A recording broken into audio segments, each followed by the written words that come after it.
Hey guys, welcome back to the channel. This is a story about what if Naruto severs all bonds with Konoha. Before I start, please support for more amazing content, and do consider subscribing to my channel and share this video with your friends. This is written by IIVII and link in description and support writer. Let's start the video. Prologue. A broken brotherhood. Memories flash before his eyes. Team 7, Ero-sensei, Granny Tsunade, and all of his other friends. His thoughts were racing and rifling through those memories. He could feel his heart in his throat. He could die. The possibility wasn't out of the question, because the boy who was rushing towards him with a blade of lightning in his hand was no longer his brother, no longer his friend. Chidori. He didn't feel anger. He didn't feel pity. He felt regret. Regret that he wasn't able to save his best friend. Regret that he'd have to break the promise he made to the pink-haired girl he left in the village. He would either bring his friend back on the verge of death, or not come back with him at all. Regret that he hadn't earned the respect of the people around him, and regret that he couldn't fulfill his dream. For once in his life, the boy felt his determination waver and fade. The thought popped into his head, just for a fraction of a second, but nonetheless he had thought it. I'll probably die. He shut his eyes. Rasengan. Their forces clashed in a bright explosion. The once clear river now ran red. Chapter 1. Rippling Aftermath. The sky is clearing, Naruto thought to himself. He hadn't the slightest clue what would happen now. It seemed that the worst part was over. He had fought with his best friend. He had clashed with him. The outcome of the fight, though, was still very much debatable. Naruto smiled at the sky. He'd like to think he won. His Rasengan managed to find its home on Sasuke's sternum, effectively shattering the boy's chest plate and planting him on the cliffside. But he didn't walk away without a scratch.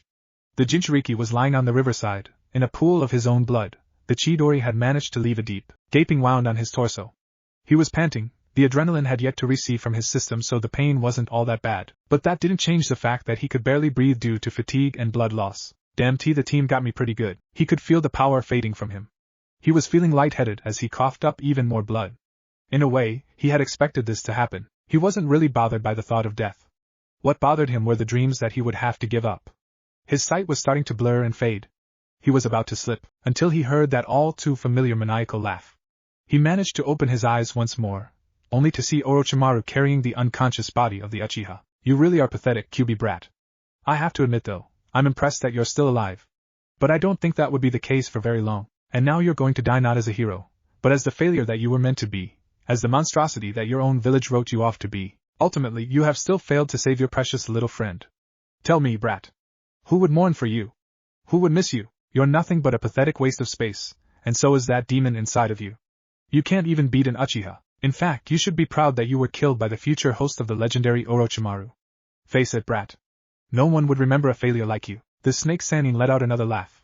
He felt like he was on top of the world, like he was invincible. As if nothing in the world could take him on and live to tell the tale. I'll cut him down a peg. Naruto's eyes shot open with surprise. He could feel the power surging through every inch of his body. It was flowing through his veins. The Kyuubi was taking over. No, the Jinchuriki fought back. He struggled for control. It felt like a tug-of-war was ensuing within him. He let out a fierce battle cry as he got on his feet and glared intensely at the treacherous snake. I am possible. The Kyuubi couldn't believe it. The fox demon snapped when Orochimaru was giving his speech. He couldn't bear to listen to a weak bag of bones talk down to him and his host. As if the little snake could easily crush the both of them had he wanted to. He pumped about a third of his chakra into Naruto's coils, just enough to initiate the four-tail mode. But to his surprise, the boy would have none of it. His malicious chakra was reined and controlled by the boy in an instant. He shut his eyes, finding it hard to believe that the boy had so much determination and willpower. When they shot open, he was in the soul room, with the boy standing directly in front of him. Kyuubi, I know what you were trying to do, and I appreciate it. I really do. But this is my fight. I'll finish this with my own two hands. I don't think I can win by myself though. So I'll need your help. I'll be borrowing some of this chakra that you pumped into my system. Don't worry though. I'll use it to smash that snake bastard's face. You can count on it. The boy gave him a wide grin and a thumbs up, before aptly turning away. Oh, and thank you? If someone talked down to you, I hate to admit it, but I'd probably defend you too. Because I know they're wrong about you. I see that now. You aren't the monster that they say you are. Maybe beneath that thick layer of hatred, there's something good. Beneath it all, maybe I can find the fox I consider a friend. The Jinchuriki vanished from the demon's sight. The brat was annoying. He was naive. He was the son of the man who sealed him. He was an idiot to boot, but he had to give it up to the kid. He was brash and bold. He had no trouble acting by his own sense of right and wrong. He had something that the demon hadn't seen in quite a while. The kid had heart. And to top it all off, he thought of the fox in a way that no one had ever dared to before. His previous hosts had once told him that they would keep him from bringing harm to the world. Some had said that they would keep the world from hurting him. The QB thought he had heard it all, but the blonde twerp had referred to him as something he had never even heard of. AF friend? A look of confusion dawned over the QB's face. Before he knew it, it was soon replaced by a genuine and sincere smile. Someone had actually thought of him as a friend. It had been so long since he was called that, not since that man. As soon as the QB noticed it though, the smile disappeared and he let out a frazzled snarl. Dumb flesh bag. Naruto's body was quivering. He could feel the power in his body, flowing steadily but at the same time, uncontrollably. He shot a murderous glare towards the snake Sannin, focusing all of his killing intent and projecting it into the still air. Orochimaru was nearly paralyzed when he caught the boy's gaze. He stared down the blonde's eyes as they slowly turned from the bright blue hue they usually had into a shade much more befitting of the crimson bloodlust that seemed to emanate from him. The chakra that was pouring out was so intense that Orochimaru had taken slow and cautious steps backwards. The snake had felt fear. He knew he was in no condition to fight. If he did, the QB brat would surely rip him to shreds. He watched as the boy's figure grew sharper, edgier. The fourth tail had emerged. He stood there, staring down death itself, the crimson-skinned demon he regarded as death. The beast let out a fierce battle cry that tore through the air. The approaching sound ninjas had heard it. The fear that it had injected into them made them all stop dead in their tracks for about 4 seconds before they continued their pursuit. Kakashi and his dogs heard it as well. He stiffened midair for about a fraction of a second. He knew that that could only mean one thing. The fox had killed Sasuke and was about to go on a rampage. Despite the fear that lingered in the corners of his mind, he managed to pick up his pace, hoping to be able to save at least one of his students. Naruto's body grew still. The crimson began to recede, revealing the horrible shape his body was in. His fangs were disappearing, and it seemed that the malevolent aura had begun to shrink. Orochimaru allowed a nervous smile to pass on his face. He let out an unsure laugh. Well, it seems you're all bark and no bite, QB brat. His insult had met the most unexpected retort. I'll kill you. Orochimaru arched an eyebrow at the boy. The suddenness of the words had caught him off guard, but then, he noticed something. The malevolent cloak of the demon fox had ceased in its hostile takeover of the boy's body. Instead, it seemed to mold around him, fixing itself on the skin of the boy, like an armor. It seemed as if Naruto Uzumaki was ablaze, caught inside an aura of crimson and orange flames. He shuddered at the sight of it all. The fourth tail was still there. And no, it can't be! Orochimaru yelled in outrage.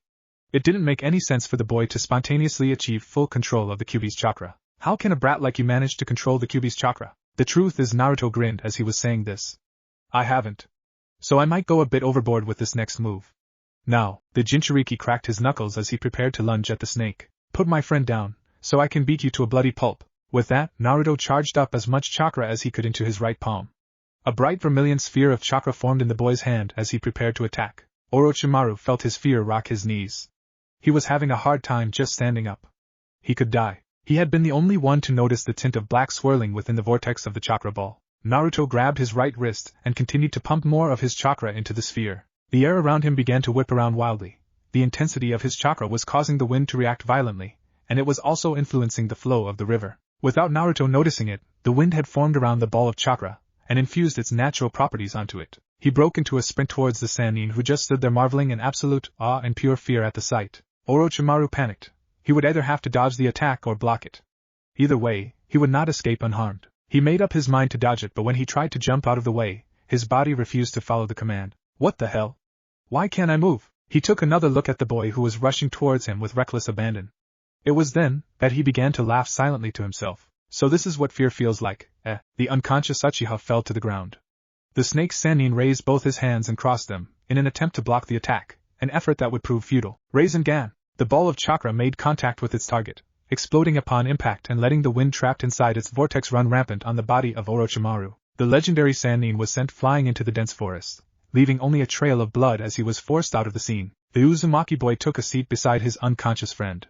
He stared at the Uchiha who, not more than 15 minutes ago, had attempted and probably succeeded in killing him. He looks so peaceful when he sleeps. Damn team, if only you hadn't given in to Orochimaru. Now what do? I'm probably going to die right now. All those promises, I wonder how they'd remember me in Konoha. Nah, they probably won't remember me after all. Kakashi-sensei's probably on his way here now. Hope he won't be late again. Hell, at least I'll be able to make Sakura happy when Kakashi-sensei takes Sasuke back home. I bet she wouldn't even ask about me. Orochimaru was right. All I can do now is to just die quietly. After all, nobody would miss me. His whole body tensed as he thought about the snake's words, admitting it hurt like hell, but at that point there really wasn't much else he could do. The boy was way past hope. It wouldn't save him now. He had lost a tremendous amount of blood, and he was still losing more. There was nothing left for him to do. He would just wait for death to take him, or you could run. Naruto's eyes shot open, as he realized he was back inside the soul room. What? You heard me, Kit. You could run. Naruto let out a sigh and smiled at the demon, much to the Kyuubi's surprise. And what good would that do for Ball? Look! The Kyuubi snapped. Don't buy into the bullshit of the little reptile. If you hadn't noticed, we just sent him to the moon. Now is not the time to give up. You have people who are precious to you, don't you, mortal? The only thing that pale-skinned freak was right about is that, right now you are weak. You won't be able to protect them if you continue existing with your pathetic strength. Naruto arched his eyebrow at the demon, obviously annoyed that he was being talked down to. Watch what you're saying for Ball. Or what? You're going to break the seal and fight me? Be my guest. The Jinchuriki was annoyed. The prospect of fighting the Kyuubi seemed very appealing at the moment, but he knew he had to calm down and listen if he wanted to get along with the fox demon. After all, he was trying to pay Naruto a compliment. He let out another humored sigh. So what do you want me to do? You want me to run? Since I can't protect them, since I'm too weak, you want me to just run away from it all? Is that your plan? Well, yes. Naruto couldn't repress the rage anymore. And how is that supposed to make me strong? It isn't. The Kyuubi's outburst had sent the Jinchuriki flying across the room only to land on the water face first. He got up and looked at the Kyuubi like he was ready to kill. Just listen, you brainless bag of bones. It isn't running that will make you stronger. Think about it. If you ran, who would miss you? Huh, who would cry for you, that Sakura brat? Heh, don't make me laugh. She'd run right past you and into the arms of the Uchiha, just like before. They'll all do that. Get real, Kit. They care about him more than they do about you. If they had to choose, they'd pick the boy who betrayed their village over you, any day of the week. The snake was right about that as well. In fact, I'd bet they'd be glad to have gotten rid of the monster that destroyed their village. The rage suddenly disappeared from Naruto's countenance. It had been replaced by a somber frown and a thin sheet of pain that managed to make its way onto the tearing eyes of the Uzumaki boy. The Kyuubi took a closer look at the boy, and when he noticed his expression, he knew that he had struck the boy's soft spot. He had thrown a hit, and it landed below the belt. He opened his mouth to speak, but the boy cut him off. Look, you don't need to say anymore, okay? I get it. No one gives a shit about me. They all hate me, deep down. They'll never respect me, even if I did become the Hokage. But you're wrong in saying that you're a monster, because you aren't. I know what it feels like to not have anybody who understands you, Kyuubi. It hurts. They all look at you as if you were something, not someone. Believe it or not, I understand your pain. So don't take it out on me, because unlike everybody else, I think I understand you. And you aren't a monster. You aren't as bad as they say. The words sounded familiar. For a moment there, it was as if he had been listening to the Rakuto sage, as if it was that man who was speaking to him. There was a tear in his eye. He hadn't heard those words in such a long time. No one in this world ever saw him the way this boy did. He was grateful. He shrugged off the sentiments that were surging up from his chest and managed to create a totally indifferent grunt. Look, Kit. You got something I haven't seen in a while, at least not in you puny humans. You got heart, I'll give you that much. You have people you want to protect, and you'd do anything to protect them. What I'm saying is, with the strength you have right now, you won't be able to protect them all, so you need to run, far, far away. Get stronger, so that when you come back, you will be able to protect them all. But I can't do it on my own, I need someone like the Erosenin, that little pervert. Look, strength, true strength, is something you can't learn from others. There are certain things that you have to do yourself, Kit. You can't keep relying on him. Let him wallow in his porn. And if you really need a teacher that bad, then the Kyuubi turned his gaze to the side, feigning indifference. Then I guess I can teach you a thing or two. Naruto arched an eyebrow and shook his head in disbelief. Did the Kyuubi actually offer to help him? Was he just hearing things? What did you say? I said I might take some time every now and then to educate you, fleshbag. Naruto still couldn't believe it. First, the Kyuubi tried to pay him a compliment. And now, he was actually offering to teach him. It all sounded too good to be true. Maybe it was. And how do I know you aren't just going to use those opportunities to try and escape? Heh. The Kyuubi allowed a smug grin to pass over his countenance. Well then I guess you're just going to have to trust me then, huh, Kit? The sound ninja are coming, and so is the son of that white fanged boy. Make your choice, Kit. Naruto smiled back at the Kyuubi. I guess so, huh, Kyuubi? The demon glanced over at the boy. Thank you for everything. With that said, Naruto left the soul room. When he regained consciousness, the Uzumaki boy immediately started his preparation. He took off his headband, soaked it in his own blood, and placed it on a root that lay beside the river, making it seem as if his lifeless body had floated down. When everything had been prepared for, he concealed himself in the forest. Kakashi had arrived at the battlefield just moments before the sound ninjas. He immediately saw the Uchiha boy, picked him up, and placed him on his shoulders. The copy nin, as much as he hated to admit it, was starting to panic. The sound ninja were on their way. He could smell it. He still hadn't seen any signs of Naruto, and even though they couldn't possibly stand a chance against him, he was still gravely outnumbered. He tried to activate his Sharingan in order to aid in his search, but to no avail. He was still exhausted, and to use it would only sap the last of his strength. He was about to leave when, suddenly, he stepped on something rather soft. What he saw was something he could hardly believe. It was the 2 arms of the snake Sannin himself, torn clean off. That's when he knew Orochimaru had been here. Who did this? Was it Sasuke? No, from the looks of it, he's been out for nearly an hour now. There were 2 trails of blood present on the ground. One led to the forest. He had assumed that Orochimaru had left this trail as he was trying to escape. The other trail led to the river. Tears welled up in Kakashi Hataki's eyes as he saw the bloody headband that was caught in the roots that lay beside the river. Pakin. The Niken knew all too well what had shocked Kakashi.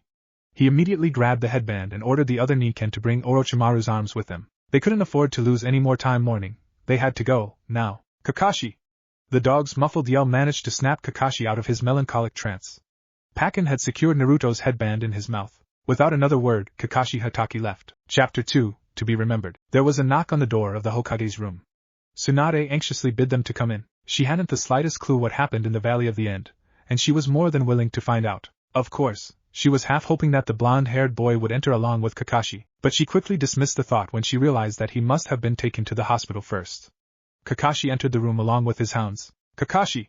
What happened? The copy ninja merely stared straight into the eyes of the Hokage. The fight was over when I got there.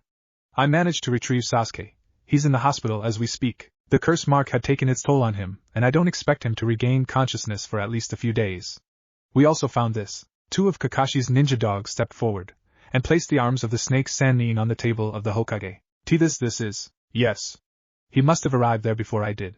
The only things I found were that, and 2 trails of blood, one leading to the forest. I assumed Orochimaru had left it as he tried to escape, and the other. Swanda's eyes widened. She knew what was coming, but she couldn't bring herself to believe it. Kakashi didn't make another sound. The look on Tsunade's face told him enough. Words didn't have a place in this discussion. They wouldn't amount to anything, not when they were facing the possibility of something so unreal. He grabbed the hands of the Hokage, and placed in their grip the bloodied headband. With that, Kakashi promptly turned on his heels, and walked away as fast as he could. When he left the room, complete silence had entered in his place. The still air had made it almost hard to breathe. The bitter idea of death was something that the 5th Hokage found very difficult to digest at the moment, or rather, it was something that she was choking on. The raindrops poured mercilessly on her windowpane, and just as heavily did her tears fall. In the hallways of the Hokage's building, the same silence seemed to linger. There were no people. The people who usually inhabit the bustling hallway had gone to the hospital to assist in treating the wounded. In the dark and silent halls, Kakashi Hatake was leaning on the wall right outside the Hokage's door. He was exhausted, not just because he traveled a good distance chasing after his 2 students who were trying to kill each other, but also because of the sudden turn of events. His knees gave in under him. His body slid down the wall until he was sitting on the floor. He hung his head down. His hands began to quiver, and soon, his emotions flooded and overwhelmed him, as if a dam had broken within his chest. The calm and composed facade had been utterly destroyed. Those who abandon their comrades are worse than scum. His mask was soaked in tears now. In more ways than one, Naruto reminded him of an old friend. The tears were for the times when he had failed the boy, for the times when he should have given the boy more of his attention, for all the things he failed to say and for all the things he failed to do. His tears were all for the boy. It was late. It had gotten dark out. The sun had set on the village hidden in the leaves. The next morning, the 5th Hokage announced to the entire village that Naruto Uzumaki had died. Some villagers cheered, some remained indifferent. Nearly none of the villagers saw it as a loss. In their eyes, they had gotten rid of the monster that had plagued them. The excitement didn't last long though. Immediately after watching the villagers cheer for the boy's demise, she yelled at the top of her lungs, "You fucking idiots! How dare you!" Tsunade's voice betrayed her. Sobs were swelling in her chest once again. "You call him a demon, a monster, and trash. But the truth is he was more of a human than any of you. Did any of you even know who he was?" Silence fell upon the mass of people gathering in front of the Hokage's building. For a while, Tsunade thought about revealing his secret, but was stopped when Shizen put her hand on her shoulder and shook her head. It wouldn't make any difference. Not anymore. "How dare you how dare you!" Tsunade's sobs could be heard all throughout the village. Shikamaru was sitting in his hospital bed, idly wasting away his time. He had locked all the doors, intent on keeping to himself. He wasn't hurt that badly, but he just couldn't take all the celebration and cheerfulness that was going on outside. After all, the person whose death they were celebrating was his friend. He was like a brother to him. Sure, back then he would often say that people, Naruto in particular, were troublesome to deal with, but now he would give up anything, go through any trouble, just to have the blonde annoyance back anything. Shuji refused to believe it at first. When Asuma had told his team what happened, he just laughed it off at first, thinking it was some sort of practical joke. He wouldn't die like that. Despite what people say about him, he's strong. No way would he die. It took a while till the news finally sank in. He politely asked his sensei if he could be excused from training that afternoon, and walked somberly home. That night, and every other day and night that came after that, he refused to eat anything. He locked himself inside his room, and refused to leave, despite his father's entreating and his mother's knocking. Ino was walking down the road alone. She had just finished visiting Shikamaru and now she was on his way to Chuji's house. Every day she'd visit the two. She'd try to get Shikamaru to talk and try to get Chuji to eat. Every day she would fail. She had no time to grieve. She had to be strong, for Asuma-sensei and for her team. But that didn't mean that she wasn't dying on the inside as well. She hadn't really spoken much to the blonde-haired boy in the past. She was too busy chasing after a certain Uchiha. For the longest time, she saw him as nothing more than a mere annoyance. And now that he was gone, she felt empty. She had treated him like trash, and now she regretted it. The boy had always smiled at her. He never even said a single hurtful thing to her, not once. And yet, the only thing she had been to him was cold and indifferent. Now it was her turn to feel cold and lonely. Irika and Shino just sat inside the empty classroom silently. They didn't have to say a single word to each other. Shino stared blankly at the wall, while Irika sat in the chair where Naruto used to sit. Damn it! Irika had punched the table with all his might, but Shino just sat still, not at all surprised by the sudden outburst of emotion from his former teacher. Irika began to cry uncontrollably in his hand, while Shino merely fixed his gaze upon the man. His shades were fogging up. Hinata was overcome by grief. She turned to the only person who knew just how much she loved the blonde-haired boy for comfort, Kiba. They both just sat in the Hyuga heiress room. Hinata would be crying her eyes out, while Kiba and Akamaru tried desperately to console her. Of course they were hurt as well, but right now, in their eyes, Hinata had to come first. Every day she would mourn for her lost love, and every day he would try to pick up the pieces of her broken heart. Sakura was assigned to guard Sasuke. The first 3 nights were the hardest. The Uchiha would try to escape every 5 minutes. On the 4th night, Sakura had just about gotten sick and tired of it. She raised her hand at the Uchiha boy who was struggling to break free of the binds that kept him on the hospital bed, and brought it down, slapping the Uchiha as hard as she could on the face. Sasuke stared at her in a mix of fear and amazement. What the hell do you think you're doing? He stared at her. She had her head hung down. When she looked straight into the Uchiha's eyes, the boy stiffened. Tears were welling up in her eyes. The curse mark receded. What the hell were you thinking, Sasuke? I thought we were friends. Why did you do what you did? What the hell's the matter with you? She began to repeatedly slap the Uchiha as hard as she could. Oh ouch. Oh okay. Stop. Sakura's hands were now trembling. She looked into the boy's eyes again, intent on getting the point across. Naruto died for you. He thought of you as his best friend, as his brother. Why did you do it, Sasuke? Why don't you just come back to being the old Sasuke? Ever since Naruto's encounter with Orochimaru, the power and influence of the curse mark had started receding. The continuous flow of Orochimaru's chakra fueled the curse mark, but it seemed that as every second passes, the chakra that fueled it seemed to grow less and less. The boy's mind cleared. The weight of what he had just done, of everything he had just done, came down on him. His eyes welled up with tears. Sakura, I'm sorry. The words jolted the pink-haired girl. She stared at the Uchiha, who had now turned away from her in an attempt to hide his tears. I'm sorry for everything. She couldn't hold back her tears anymore. After hearing those words, the pain inside her chest subsided, but only by a little. After the Hokage made the announcement, Tuchi and Ayam were in disbelief.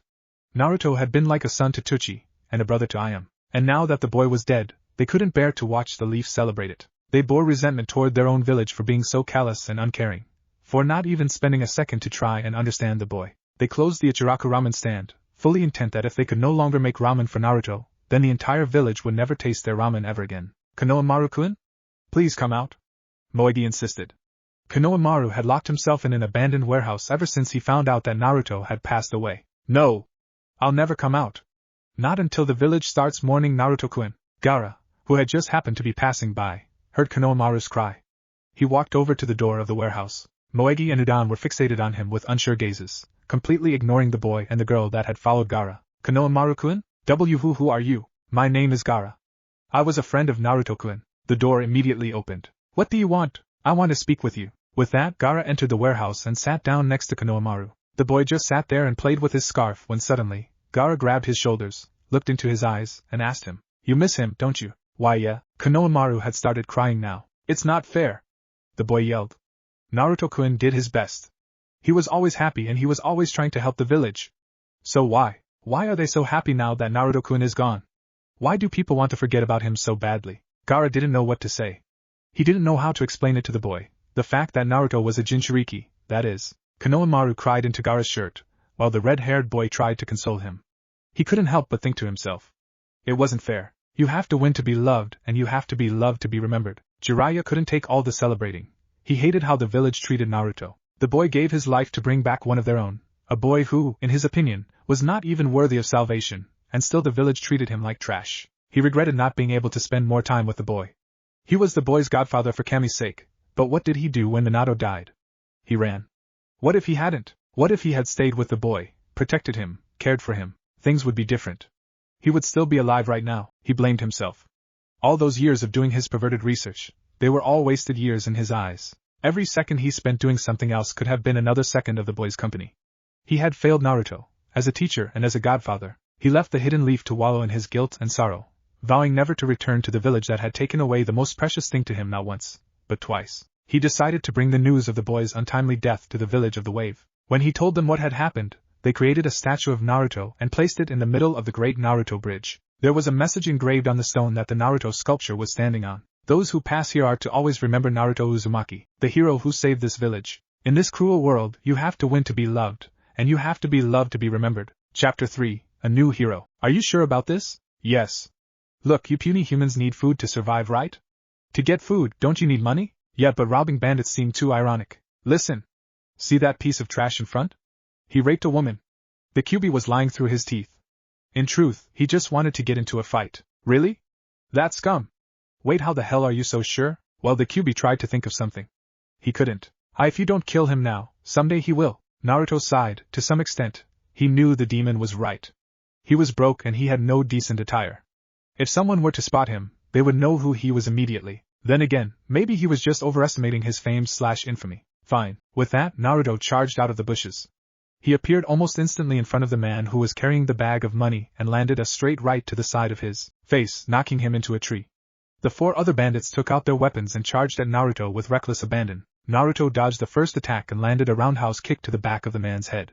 He then used the man as a stepping stone and propelled himself upwards. Kage Bunshin no Jutsu. Upon hearing that, 2 of the 3 remaining men looked upwards, only to find a foot coming down at their faces. Naruto and his clone landed a solid axe kick on the 2 bandits, and landed in a crouching position. The last remaining bandit, who now thought that he had the element of surprise on his side, slashed at Naruto. The blade ripped through flesh and bone as it made its way through Naruto's body. Then, suddenly, his prey disappeared in a puff of smoke. Naruto, the real Naruto, was looking at him with a smile on his face, cracking his knuckles. He stood a few feet away from the man who was now quivering in fear. The boy drew his hand back, but before he could even bring it forward, a large amount of red chakra burst out of his fist. It made contact with the man's sternum, crushing his chest plate along with his ribs. Naruto heard a loud cracking sound before the man was aptly sent flying. He crashed through tree after tree, leaving a hole in the trunks as he pierced right through them. His flight ended when he crashed into the face of a cliff, nearly half a mile away from where he originally stood. Ha! The boy stared at his hands for a moment, and then narrowed his eyes. What the hell was that? That was me getting in on the action, mortal. I know. But how the hell did you do that? Your seal was made to keep my malevolent chakra from spewing out and taking control of you. That means that if I intend for my chakra to take over you, then it would remain locked up in this cage. But if I channel a controlled amount of chakra and mold it with yours, I can either expel my chakra from your body or use it to strengthen you. And seeing as you have practically no control of my power, I just channeled a tail's amount of chakra into your fist, and released it. That would explain why taking control of my 4-tailed chakra didn't seem so hard. Did you really think that you could beat me if I put up a fight, dimwit? You mean to tell me that you could have done that all along? Yes. Why didn't you? We could have easily knocked out Sasuke. Or captured Zabuza and Haku. Or, simple kid, because I didn't like you, the Kyuubi said with a smile. Consider this proof. I'm not going to try and escape. Naruto couldn't help but smile as well. He chuckled to himself, and said, I guess this is the start of our partnership, huh? The Kyuubi flinched when he heard that word. He was still getting used to the idea of not being treated like a monster. Heh. I guess so. Without another word, Naruto grabbed the bag of money as well as the cloak that the man dropped when Kyuubi sent him flying, tied up the 4 bandits, and dragged them with him. He figured that they would probably have a bounty on their heads, and he was more than happy to send them to jail. Hey Kit. What? Kurama. What? My name, you idiot. It's Kurama. Naruto's body froze. He never knew that the Kyuubi had a name. Hell, he thought Kyuubi was his name. He smiled silently to himself, and to his newfound friend and companion. Good to know, partner. After a few hours of walking, Naruto finally found his way to a nearby village. It was relatively small, and it looked as if someone had attacked it. The fences were broken and the windows were shattered. There were even a few people who were injured and lying on the street. When the villagers spotted Naruto, they all stared at him in disbelief. Naruto, in a fit of self-consciousness and panic, froze in place. Crap! They recognized me already. But how? I'm wearing a cloak to hide my clothes. Crap! To his surprise, the villagers suddenly started smiling at him and cheering. An old man holding a pitchfork approached him and grabbed him by the shoulders. Kid, thank you so much. What for? For capturing those bandit scum, that's what. Naruto glanced at the 4 bandits that he was dragging along with him. It seemed that they were responsible for all the damage that had been done to the village. The old man then ushered him into his home while the villagers thanked him and patted him and praised him on the way there. For once in his life, he felt truly appreciated. He felt like he was no longer the idiot, dead last, disappointment that everyone in his former village thought him to be. He felt like a hero. Once he was in the house, the old man immediately rushed into the kitchen to make some tea for his guests. The Jinchuriki cautiously took a seat on the mat, and was soon greeted by his host. The old man set the tea on the table and sat in front of Naruto as well. How did you do it? What happened, kid? Surely you had help? I mean, you're so young. Oh, I'm sorry, I'm being rude, asking too many questions. No, I didn't have any help. Really? That's amazing! The old man exclaimed. You must be a ninja then? Naruto's expression brightened upon hearing the word. Pride swelled in his chest. Actually, I am a nin. The blonde stopped himself from uttering the last syllable of the word. He touched his forehead. He wasn't a ninja. Not anymore. He no longer carried the pride of Konoha, or of any other village for that matter. He had run away from it all. The bright expression on his face seemed to fade away in half a second, only to be replaced by an emotionless mask. His life as a ninja of the leaf was over. He was no longer Konoha's Uzumaki Naruto. I'm a 9-year-old boy. What? You look like you're 13 or 14 to me though. Oh yeah, I forgot.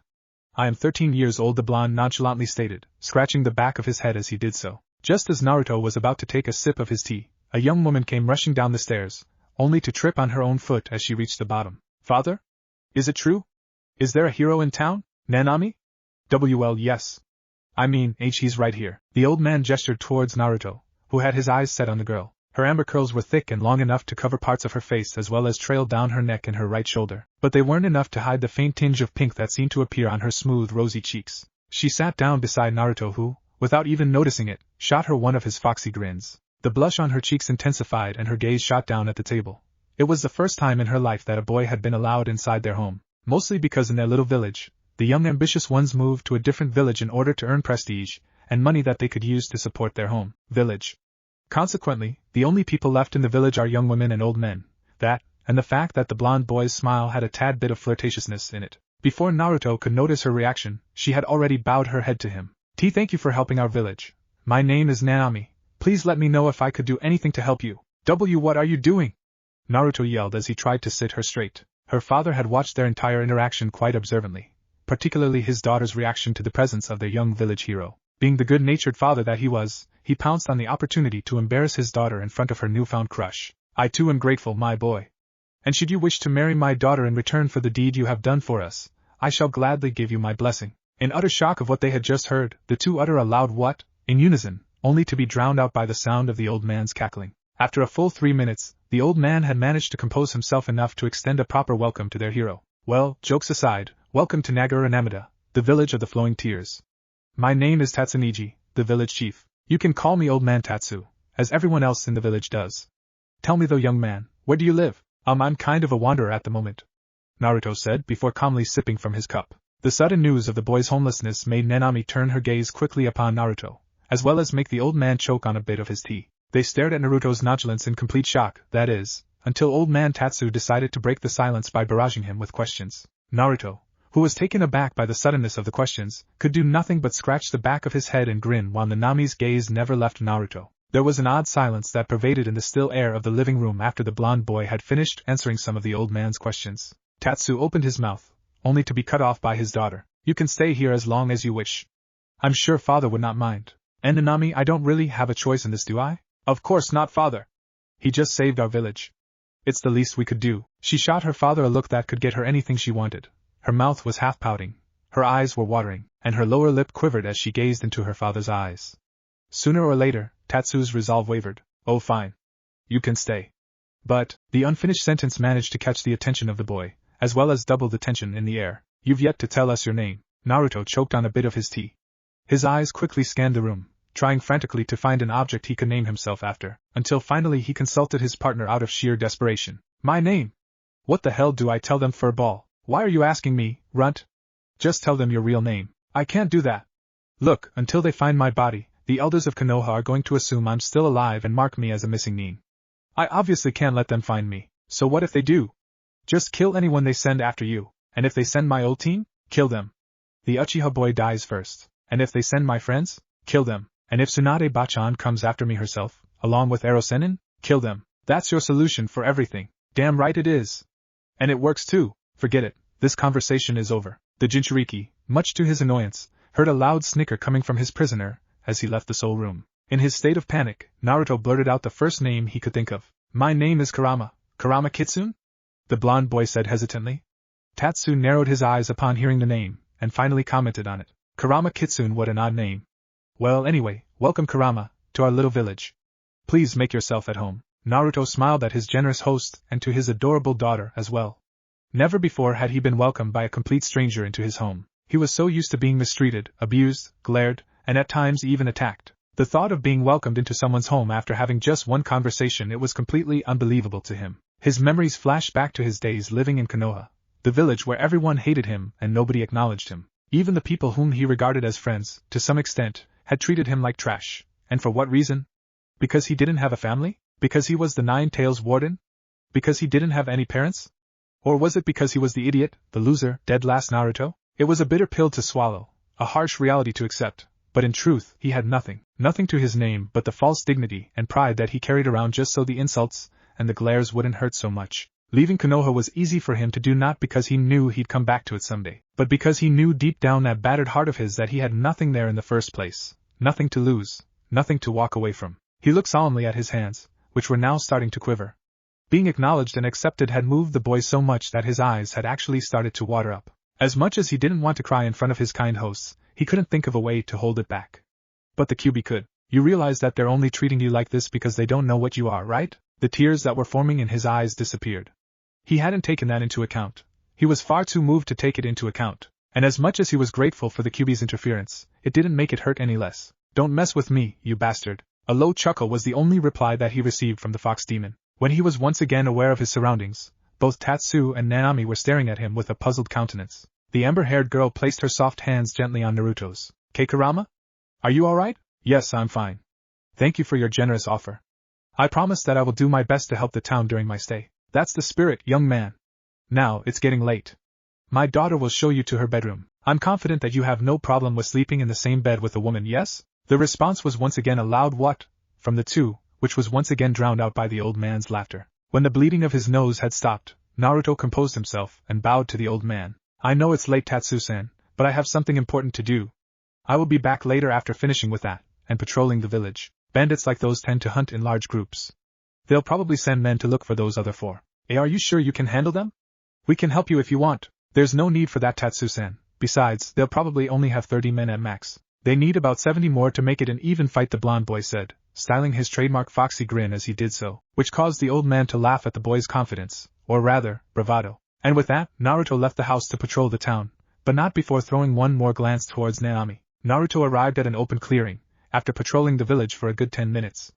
It was a large meadow with a small lake and a waterfall right beside it. The dense forest surrounded it and managed to hide it from the view of the village as well as that of other territories. Without wasting any more time, the blonde boy sat on the ground and entered his soul room. What are you doing here? You said you'd make me stronger, yes?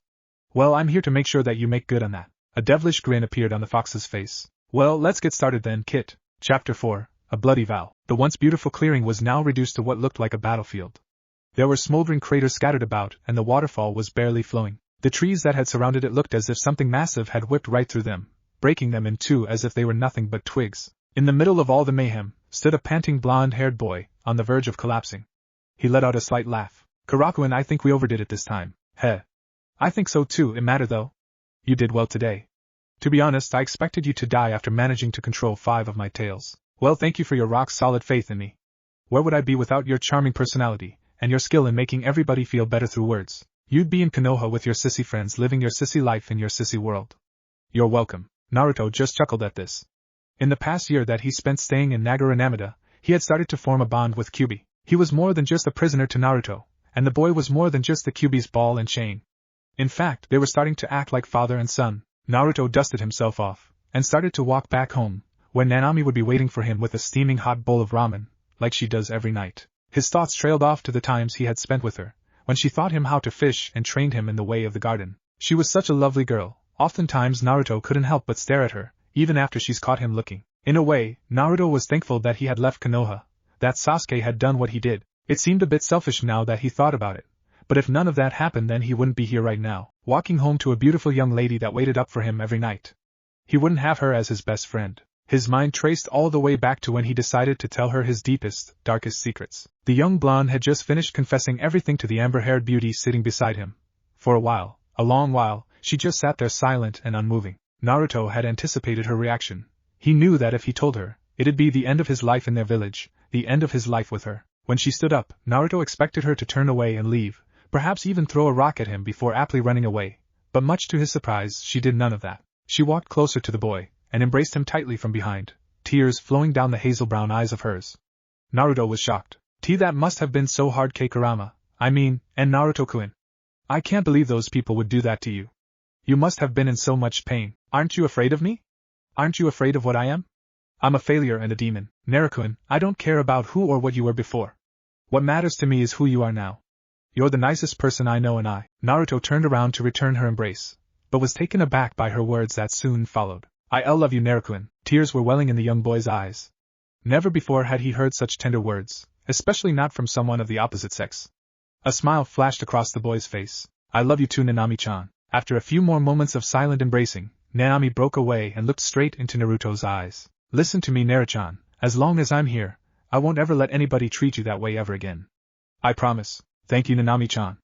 And I promise that as long as I'm here, I won't ever let anyone hurt you, believe it. With that, Naruto bit his thumb and drew blood.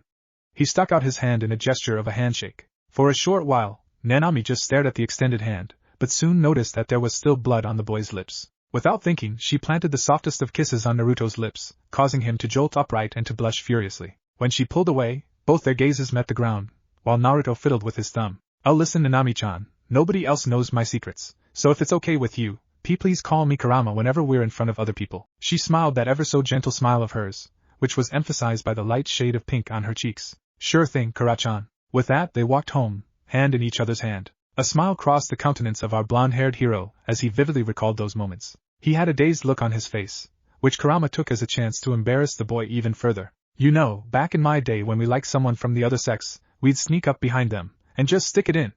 Last one to it is a sissy. Naruto dropped to his knees, blood gushing out of his nose. When he managed to compose himself, he continued his walk home. Don't feel bad about yourself, Kurakuin. I don't think you're a sissy. Well, not that much of one anyway. Watch your mouth, you insolent bag of bones. I can still kick your ass all over this fucking forest. Besides, I caught plenty of tail back in my day, more than 9, ha. Naruto was once again stopped dead in his tracks. Did Kyuubi just make a joke? He shook it off for now, since he didn't want to keep a certain someone waiting. Okay, that was pretty clever, I'll give you that much. But honestly though, I always thought foxes would be sly, cunning, and clever. But you're just a big, vulgar, ball of fur, aren't you? And you're just a stupid little human. Heh, heh. Anyway, I'm going back to sleep. Wake me up when you find the guts to stick it in. And with that, Naruto aptly exploded. He unconsciously yelled at the top of his lungs. Enough talk about me sticking it in her. Due to the outburst of emotion, Naruto didn't seem to notice that he was already home. He looked to his right only to find Nanami, red as a tomato. Kurama-chan, isn't it a bit too soon for tea that? But if why you really want tea to? Nanami proceeded to unbutton her blouse, but before she could even take it off, Naruto collapsed on the ground, unconscious. Nanami just smiled at the sight. After a few moments, she picked Naruto up off the ground, and whispered, I love you, Baka. Meanwhile, in the forest, unintelligible chanting and hums could be heard, and they seemed to be moving closer and closer to the village. The next morning, Naruto decided to head straight to the fields to help the farmers. He wanted to help the village as much as he could, and his Kage Bunshins were perfect for the job. When Naruto was still a ninja of Konoha, he could only produce about 300 Bunshins at max, but now, due to the past year of training with the Kyuubi, he had better chakra control and he could produce thousands. He would assign some to help out the carpenters, others to hunt for food, while the rest would assist in farming, and was just getting into the groove of farming when suddenly, a villager came running towards the farmland. You won't believe this. A group of guys in black cloaks is causing trouble in the village. They call themselves the priests of Dega or something like that. They're trying to take all the women in the village. Nothing else needed to be said. All the men grabbed whatever weapon they could get their hands on, and rushed towards the village circle with flames in their eyes. Naruto and his clones, of course, did the same, for fear of losing Nanami. When they arrived in the village center, there was indeed a group of men clad in black robes, and one of them was grabbing Nanami by the arm. Bastard! Let Nanami go! Without another word, Naruto charged in at full speed only to be met by a punch in the side of his head. The hell? I thought these guys were just regular priests. They're faster than the ninjas I've gone up against. Naruto pushed off the ground right as he fell, and flipped backwards and away from his enemies. As if on cue, the villagers immediately backed away, effectively turning the village center into something similar to that of a gladiator arena. It pains me how insolent this generation has become. Leave now, boy, before we, the priests of Daiga, are forced to bring unnecessary harm to you or this village. Naruto's eyes were now locked onto what would seem to be the leader of the group. He wore a jet black mask and carried around a grotesque staff that looked as if it had once belonged to the body of a hideous creature. On the tip of the staff was a rather large and unsettling eyeball that seemed to peer right through Naruto. The Jinchuriki steeled himself for what he knew was going to be a tough fight. Not only was he outnumbered, he was also fighting what would seem to be Jounin-level grunts. The blonde cracked his knuckles and allowed a small smile to pass his expression. You ready for this, kid? The QB said with a smile. Are you kidding me? Let's get this warm-up over with. With that, Naruto gestured at one of the grunts to come at him. When his target, or rather, prey charged in, Naruto simply ducked under the punch and threw a knee to the priest's chest. Much to his surprise, the priest jumped away at the last second, and landed a kick to Naruto's face, aptly sending the blonde reeling back. No good, they're faster than they look, and stronger too. Well then, I guess you'll be needing my help after all, huh kid? You're not going to let me live this down, are you? Never. I thought so. Alright Karakun, let's show them what we've been working on. Naruto shut his eyes to concentrate.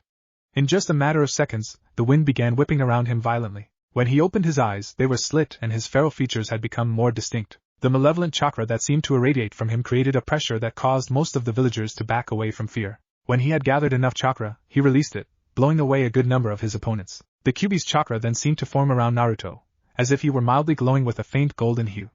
The masked man tilted his head slightly at this. Interesting. Alright, one tail should be enough for you chumps. Naruto then charged into battle.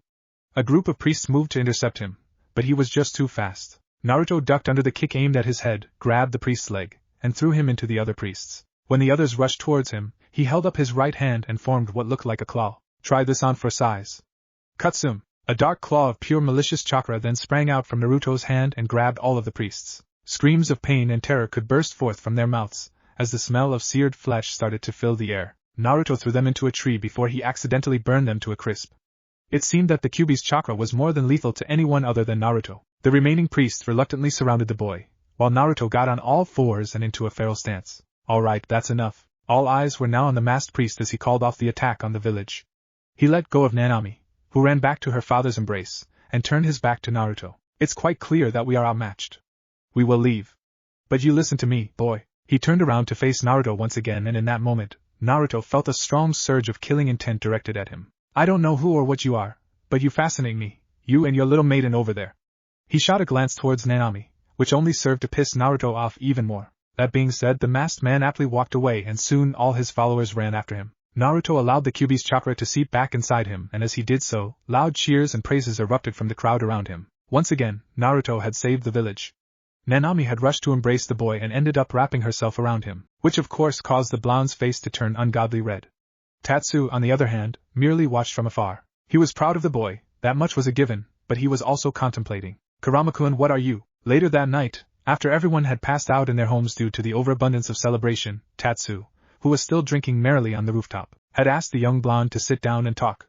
Before Naruto could even ask what him it was about, Tatsu had cut him off. Listen to me, Kurama. I don't know who you are, and personally, I don't care. I saw what you did earlier. A lot of the villagers didn't think much of it, I'm sure.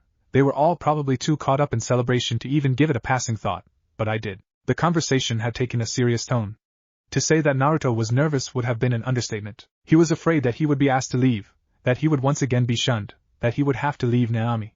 Even thinking about it stung like hell. Before Naruto could get a word in, old man Tatsu continued. I saw that thing that came out of you, that chakra. Naruto's eyes had widened, as he was surprised by the fact that Tatsu even knew that word. Surprised? Don't be. I was a ninja once too, but then I took a kunai to the knee. I know what chakra is, and what you released earlier was the most malevolent, hateful, and bloodthirsty chakra I've ever seen. The Kyuubi purred in pride upon hearing this. You know, Kurama, when I was young, my mother once told me a story of a giant beast roaming the forest, eating whoever dares to disturb it. She told me that it could destroy villages in minutes. Heh. Try seconds. Quiet. He might hear you. Did you get hit in the head too hard or something, brat? He can't hear me, only you can. Shut up. I'm nervous, so I'm not thinking straight. At first I had believed it, feared it, in fact. But then as time passed, I started to believe less and less. I thought it was nothing but a childish story, something to keep the children in line. Do you know what the funny thing is, Kurama? What, Tatsu-san? After seeing what you did, I think I was right the first time around. In that moment, all the anxiety and fear that Naruto had felt vanished, or rather, transformed, into something else. Something that caused his body to quiver. Something that caused every ounce of his blood to boil, until he could take it no more. He stood up, still gazing at the ground. So what now? You're going to kick us out? Are you going to shun us too? Us? Tatsu thought to himself. Naruto then did something that Tatsu was not at all expecting. He erupted. I am so sick of people calling us that, when they don't even know anything. That's how it was in my old village, did you know that? I was treated like trash. We were treated like trash for so long, and no one ever tried to understand me.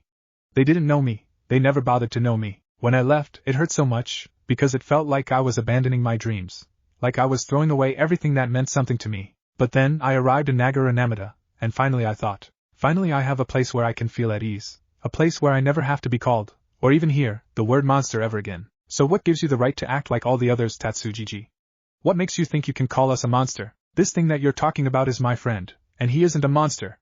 It took me a while to realize it too, I'll admit to that. But when I did, I realized that we aren't so different. He understands me, and I'd like to think that I understand him. He's not a monster. He's my friend, and he's the best partner I could ever hope to have. Inside Naruto's soul room, the Kyuubi was listening to every word, with a surprised yet somber look on his face. A straight tear rolled down his left cheek. A stupid human, the Kyuubi silently thought to himself.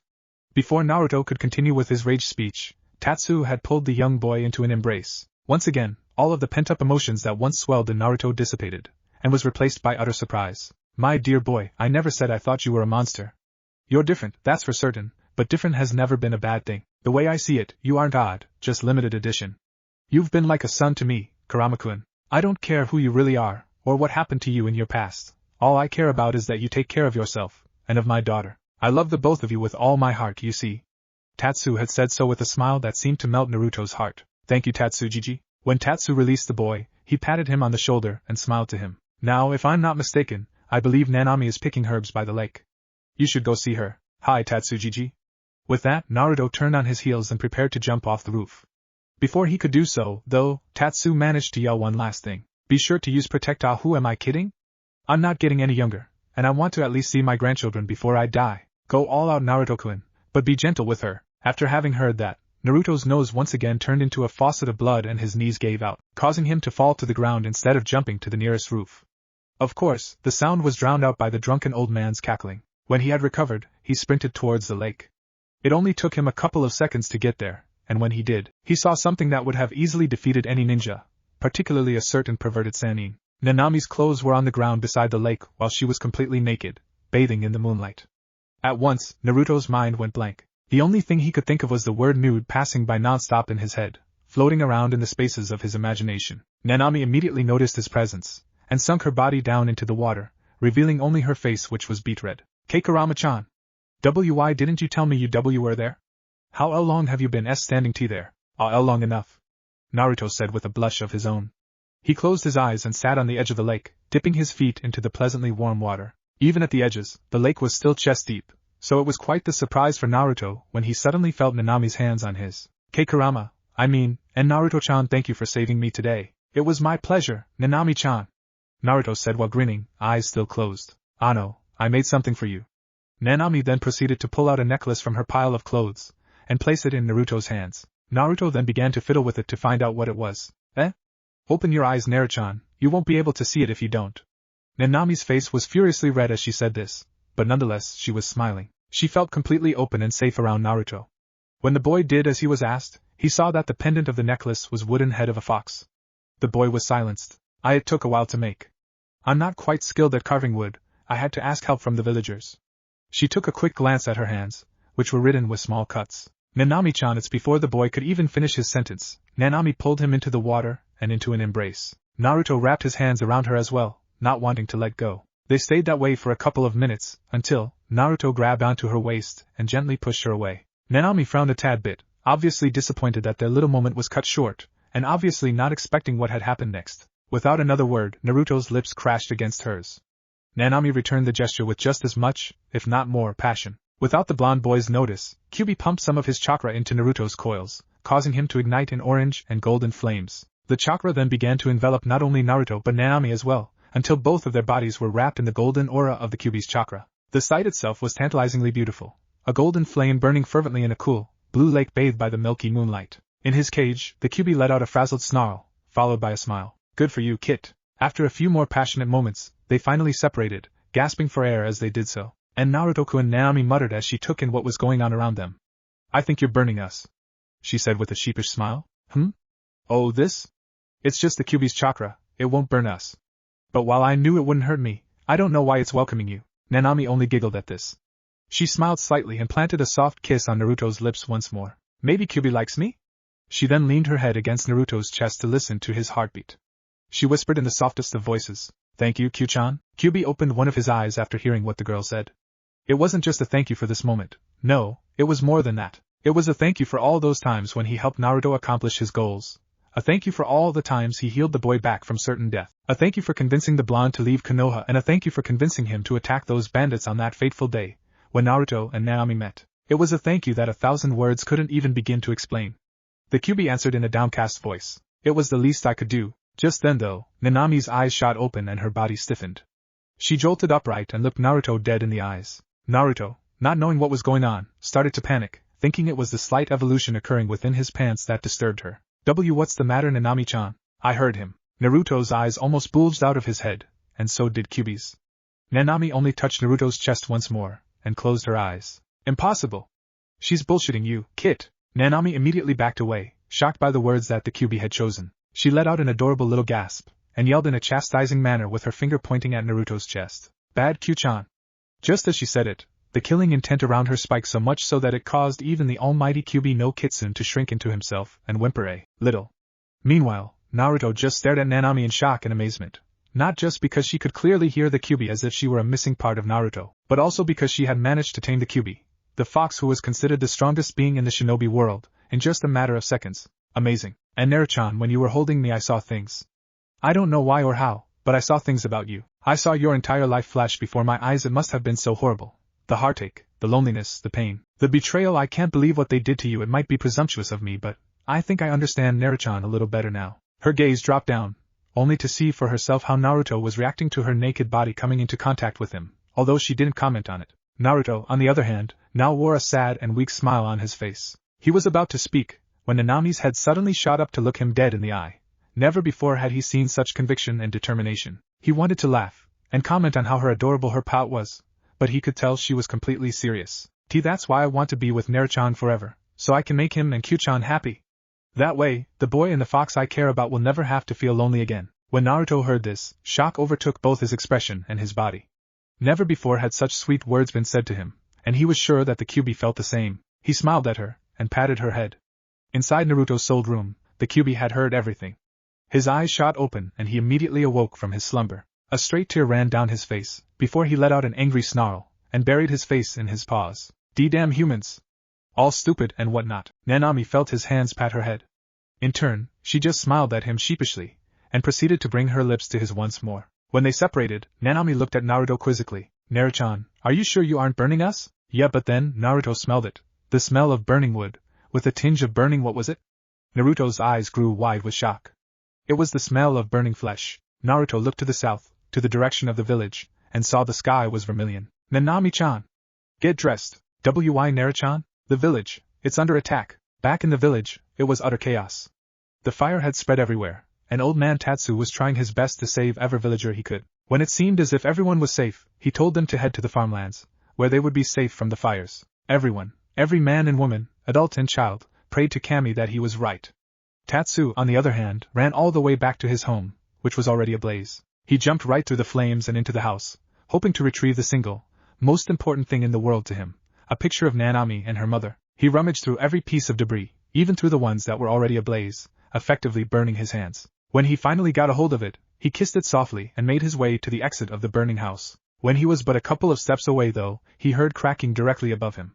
When he looked up to see what it was, his body stiffened in fear. When Nanami had gotten dressed, Naruto grabbed her and carried her bridal style. Hang on, Nanami-hime. That being said, he took off, jumping from tree to tree. When he was halfway to the village, though, Naruto started to sense that he wasn't alone. He was right. A staff soon hit the side of his head, causing him to follow the branch, but land safely on his feet. When Naruto saw who he was dealing with, he put Nanami down and cracked his knuckles. So, you finally decided to man up and fight me one-on-one, huh? Biggest mistake of your life. As he said this, a wild, feral grin appeared on the boy's face. Yes, a fight. Come now, boy, before I get bored. Naruto created 6 shadow clones and ordered each to create a Rasengan. When they all had a spinning ball of chakra in their hands, he charged in. The masked man merely hit one with used his staff to hit one of the clones, and sent him flying towards the others. The clash of the Rasengans did the rest of the work for him. What he didn't quite anticipate, though, was the blonde boy coming at him full speed. Naruto had leaped over the explosion caused by the Rasengans by using his clones as a stepping stone at the last second. Now, he was going to bring down a ball of pain on the bastard's face, and he was going to enjoy every second of it. Nanami had thought that Naruto would win this fight for sure, but she hadn't anticipated the priests that leapt out of the bushes and grabbed her. One of them was holding a knife to her throat. The sudden turn of events caused Naruto to look away from his target for a fraction of a second, but that was all the masked man needed. He thrust his staff upwards and into Naruto's gut, much to Nanami's dismay. Without hesitation, he yelled out Seal of Daiga. For a few seconds, Naruto remained unmoving as the staff began to glow a demonic hue. After those few seconds, the blonde let out a blood-curdling scream of pain, as did the Kyuubi. When the seal was complete, the masked man threw Naruto's weakened body to the side, watching him as he crashed against a tree and hit every branch on the way down. Is that what you call a fight, boy? I'm disappointed. Naruto sat there for a while, trembling, but not because of the pain, no. He was trembling because he could feel his blood boiling, his body getting hotter. He knew that the Kyuubi was pissed, and when the fox got like that, there was no reasoning with him. No more holding back for the safety of others, no more hiding their true power. Nothing else mattered, except annihilating the man that sought to harm him and his host. Kyuubi raged and roared inside Naruto's soul room. He stuck the bars of his cage repeatedly, yelling, "Let me out, and I'll eradicate you," all the while. But when the Kyuubi funneled all his chakra to feed the negative emotions of the boy, when he poured out all of his strength into his vessel, nothing happened. Naruto's eyes widened in shock. He couldn't access the Kyuubi's chakra anymore.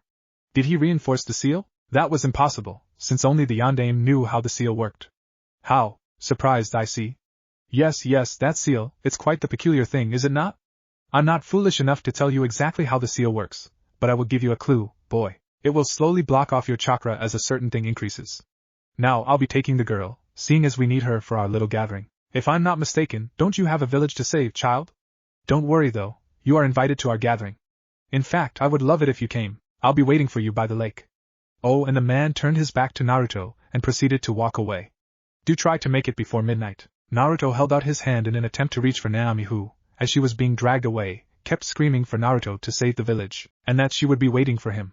When they had disappeared from his sights, Naruto tried desperately to stand. It took all the strength he could muster just to limp towards the village, but when he got there, tears welled in his eyes. The sight was pure torture to take in. The houses were all set ablaze and there were dead bodies scattered everywhere. He pushed what little chakra he had into his left hand, which was covering the wound in his gut. Seeing as the Kyuubi's chakra was completely blocked off by the seal, he couldn't send his strength to accelerate the boy's healing. Naruto did everything he could to stop the bleeding, but that's when he heard it, the coughing. It came from none other than their house. Without thinking, Naruto rushed to the entrance, which was covered by flaming debris. He peered into the window and was old man Tatsu, lying down under a large wooden beam and coughing. Naruto summoned 10 Kage Bunshins, the maximum amount of clones he could create at the moment, and ordered them to clear the way to Tatsu. All of them, the original Naruto and his clones, tried desperately to remove the debris. Naruto could smell his flesh burning as he touched the flaming pieces of wood, but paid no mind to it. After a while, he heard cracking noises coming from the roof. The entire thing was about to come down. Naruto squeezed himself into the small opening that he and his clones had managed to create, and reached out for Tatsu's hand. Tatsu-jiji. Grab my hand. Tatsu nearly stared at the boy with a tear in his eye and a smile on his face. He reached out his hand, but not to grab Naruto's, no. In his hand was the picture of Naomi and her mother. He showed it to Naruto, and said, "Kakaramaku-kun, this is my wife, her name was Minami." Nanami looked so much like her tears ran down the blonde's face, as well as the old man's. Naruto smiled as he spoke. Tatsujiji, grab my hand, and later you can tell me more about her, yeah? The man looked straight into the blonde boy's eyes, and slowly shook his head. Nothing needed to be said in those few seconds he had left. He looked into the boy's dull cerulean eyes, and he looked into his. Tears fell down from Tatsu's face when Naruto nodded slowly, recognizing the unspoken promise that he had asked the boy to make. When the remaining clones heard the cracking sounds from the roof, they grabbed their boss by the ankle and yanked him out of the hole. Naruto's eyes could only gaze in horror as he watched the man he considered a father figure get crushed under tons and tons of burning debris. For a short while, Naruto only sat there, silently crying. His mourning was cut short when one of his bunshins appeared, clearly panicked. Boss! It's horrible! Out in the farmlands, the villagers were resting, but then a group of priests came and attacked everyone. Naruto's eyes widened upon hearing the news, but then slowly shut. When he had opened them once again, his pupils were a dull shade of vermilion, and they were slit. He could feel his rage fighting to take control of his body. Normally, he would fight it off, and regain his composure, but today was a special occasion. Before even saying anything, he disappeared, moving so fast that it would have been difficult to even sense his presence even as he passed by you. When he arrived at the fields, what he saw rocked him to the core. The villagers never stood a chance. It was a massacre. The priests piled the bodies, men, women and children alike, into one small hill of corpses. They then proceeded to set the entire thing ablaze. As Naruto watched on, he could feel something nagging him, bothering him to no end. The dryness of his throat, the sudden impulse to attack, the excitement and rage that he felt. There was no doubt in his mind. What he felt was bloodlust. He walked out into the field just as the priests were planning to leave, effectively catching their attention. When all eyes were on him, he flared his chakra, and released all his killer intent. Some of the priests collapsed due to the intense pressure, and some even contemplated running away. But one priest, on the other hand, decided to do something very foolish. He stepped forward and yelled, "Fools! What are you doing? Master Koga told me that the seal has been placed on him. Kill him." When no one obeyed, he charged at the blonde boy himself.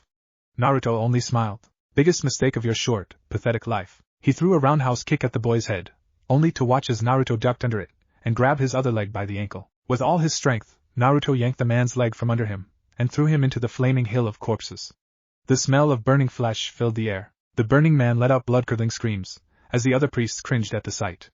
To Naruto, though, it was sweet music to his ears. He wasted no time and charged right at the nearest priest and jumped, sending him flying into a nearby tree with a spinning back kick to the man's face. Kage Bunshin no Jutsu, a clone appeared right beside Naruto in midair. The clone then grabbed Naruto by the shoulder, and launched him up, directly into the air. When he had reached the peak of his ascent, Naruto dispelled the clone and created 7 more around him. 4 of the summoned clones then grabbed the Naruto adjacent to them, and hurled them into the remaining priests. It literally rained men. Naruto, along with the other clones that were hurled into the priests, pumped chakra into their fists, and threw the punch. The blonde Jinchuriki smiled as heard the satisfying crunching sound of bones being shattered.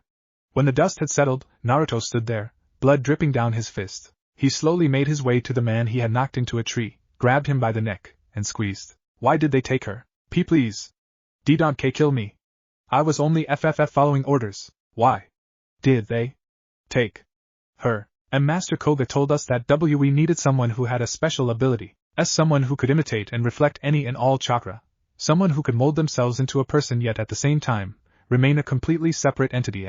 The suddenness of the news made Naruto tighten his grip for a fraction of a second. It all made sense now. The Kyuubi's chakra enveloped her as well because she molded herself into him, which is also why she could hear the Kyuubi. She became one with Naruto.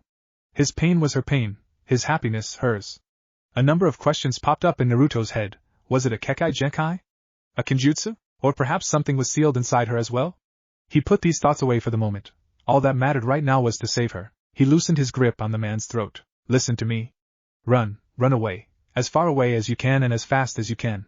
Leave this life behind you and don't you dare forget the courtesy I extended you today. If I ever see your face again without warning. He let go of the man, and watched as he dropped to his knees.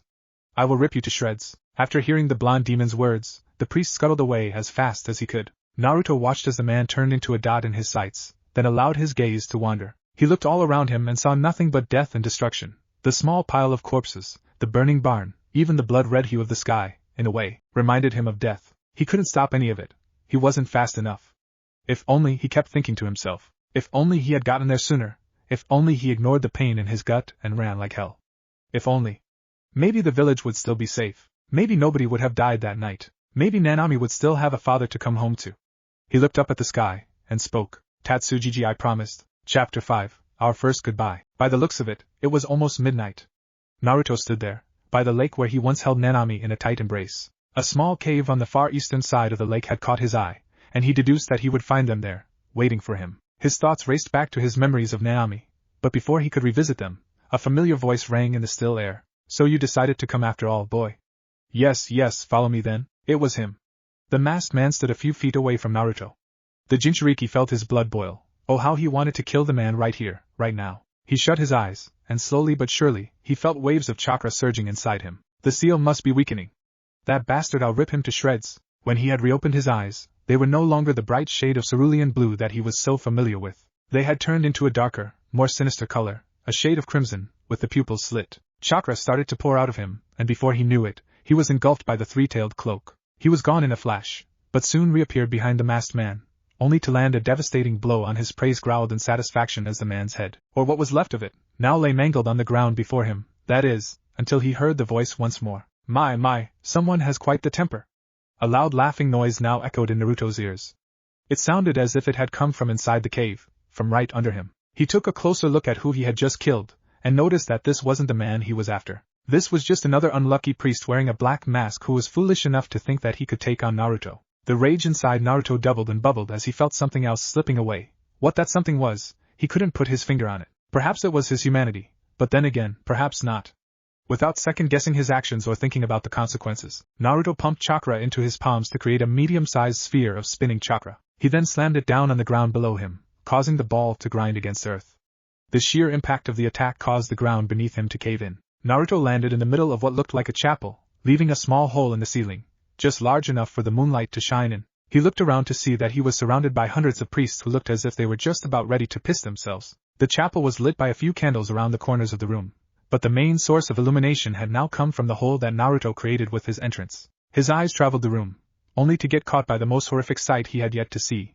Zabuza's silent killing had nothing on this. He saw Nanami bound to a stone table with chains, completely naked. She had small cuts everywhere on her body, but what made Naruto cringe was the 4 daggers that were impaled onto her right hand and her right and left feet. They ran through her body and into the stone table, almost as if to further ensure that she would not escape her restraints. When she made eye contact with the boy, her lips parted into a small but sheepish grin. KK Konbawa and Naruchan. Naruto cringed in horror as he saw this.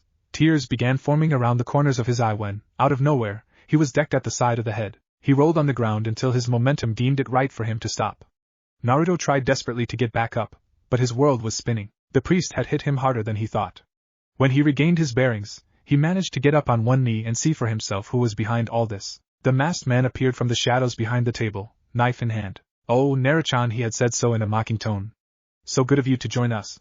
Your little friend here was just teaching me about her anatomy." The masked man then began tracing the tip of the dagger across her skin. After a while of doing so, he pressed down slightly and continued tracing it across her skin, leaving a trail of blood behind. Nanami let out a blood-curdling scream as she was being cut by the blade.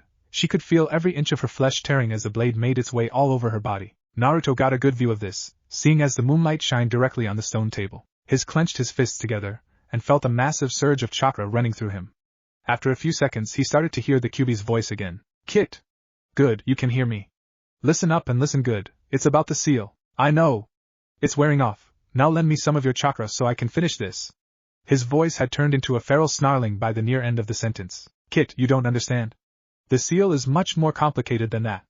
Listen, I don't have time to listen.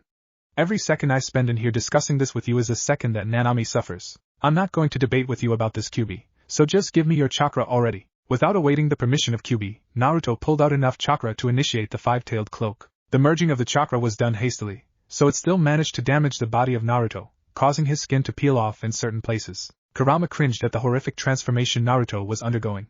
The boy unleashed an ear-splitting roar before aptly charging into the nearest enemy he could find. The priest tried his best to dodge the attack, but the blonde-haired demon was just too fast. Before another word could even be said, Naruto had run his fist through the man's chest. The others charged at the blonde boy, thinking that their numbers would overwhelm him.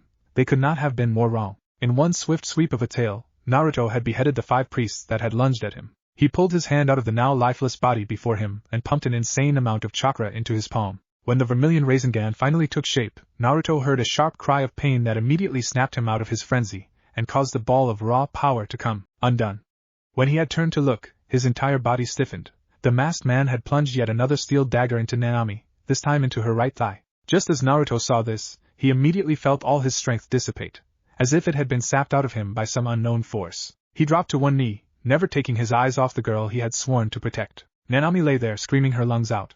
The pain was unbearable, any more of it, and she would surely pass out, and oh how she wanted to pass out. Naruto raised his hand in an attempt to reach out to her, only to be met with a knee to his face. He could feel the cartilages in his nose breaking from the sheer force of the impact.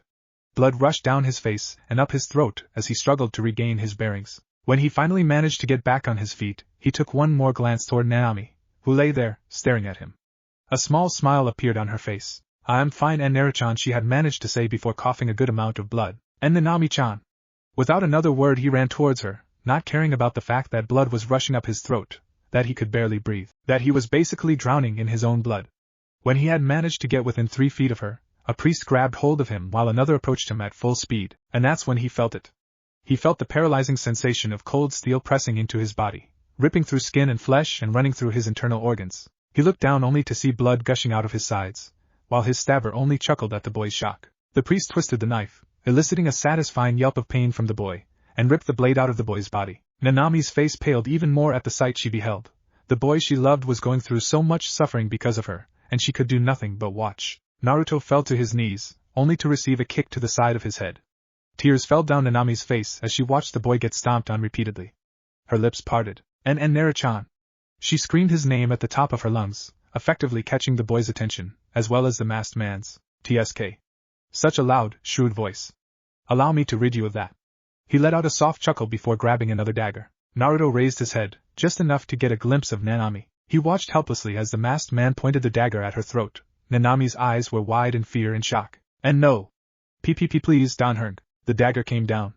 She shut her eyes in reaction to the extreme pain that caused her body to shudder. Blood gushed out of her mouth, and tears ran down her face as she turned to Naruto with a slight smile on her face. She opened her mouth to speak. No sound followed, but her lips mouthed the words, knowing full well that Naruto would be able to read her lips. "It hurts, but I'm fine." Tears ran down the blonde's face, and his body shivered in frustration. Not because of what the masked man was doing, and certainly not because of the pain he was in, but because he didn't have the strength to stop him. His body shuddered as he felt another knife dig into his left thigh.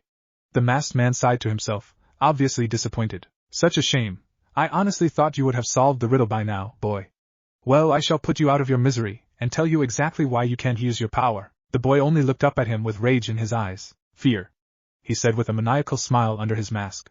"Fear paralyzes the body and dulls the reflexes. The seal I put on you, however, makes it so that the same applies for your chakra.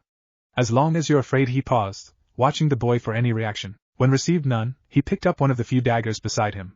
"You'll never be able to save her." Without any hint of hesitation whatsoever, he plunged the dagger down on her left thigh, drawing more blood and almost filling the small canal at the bottom of the stone table. Nanami shuddered violently at the pain.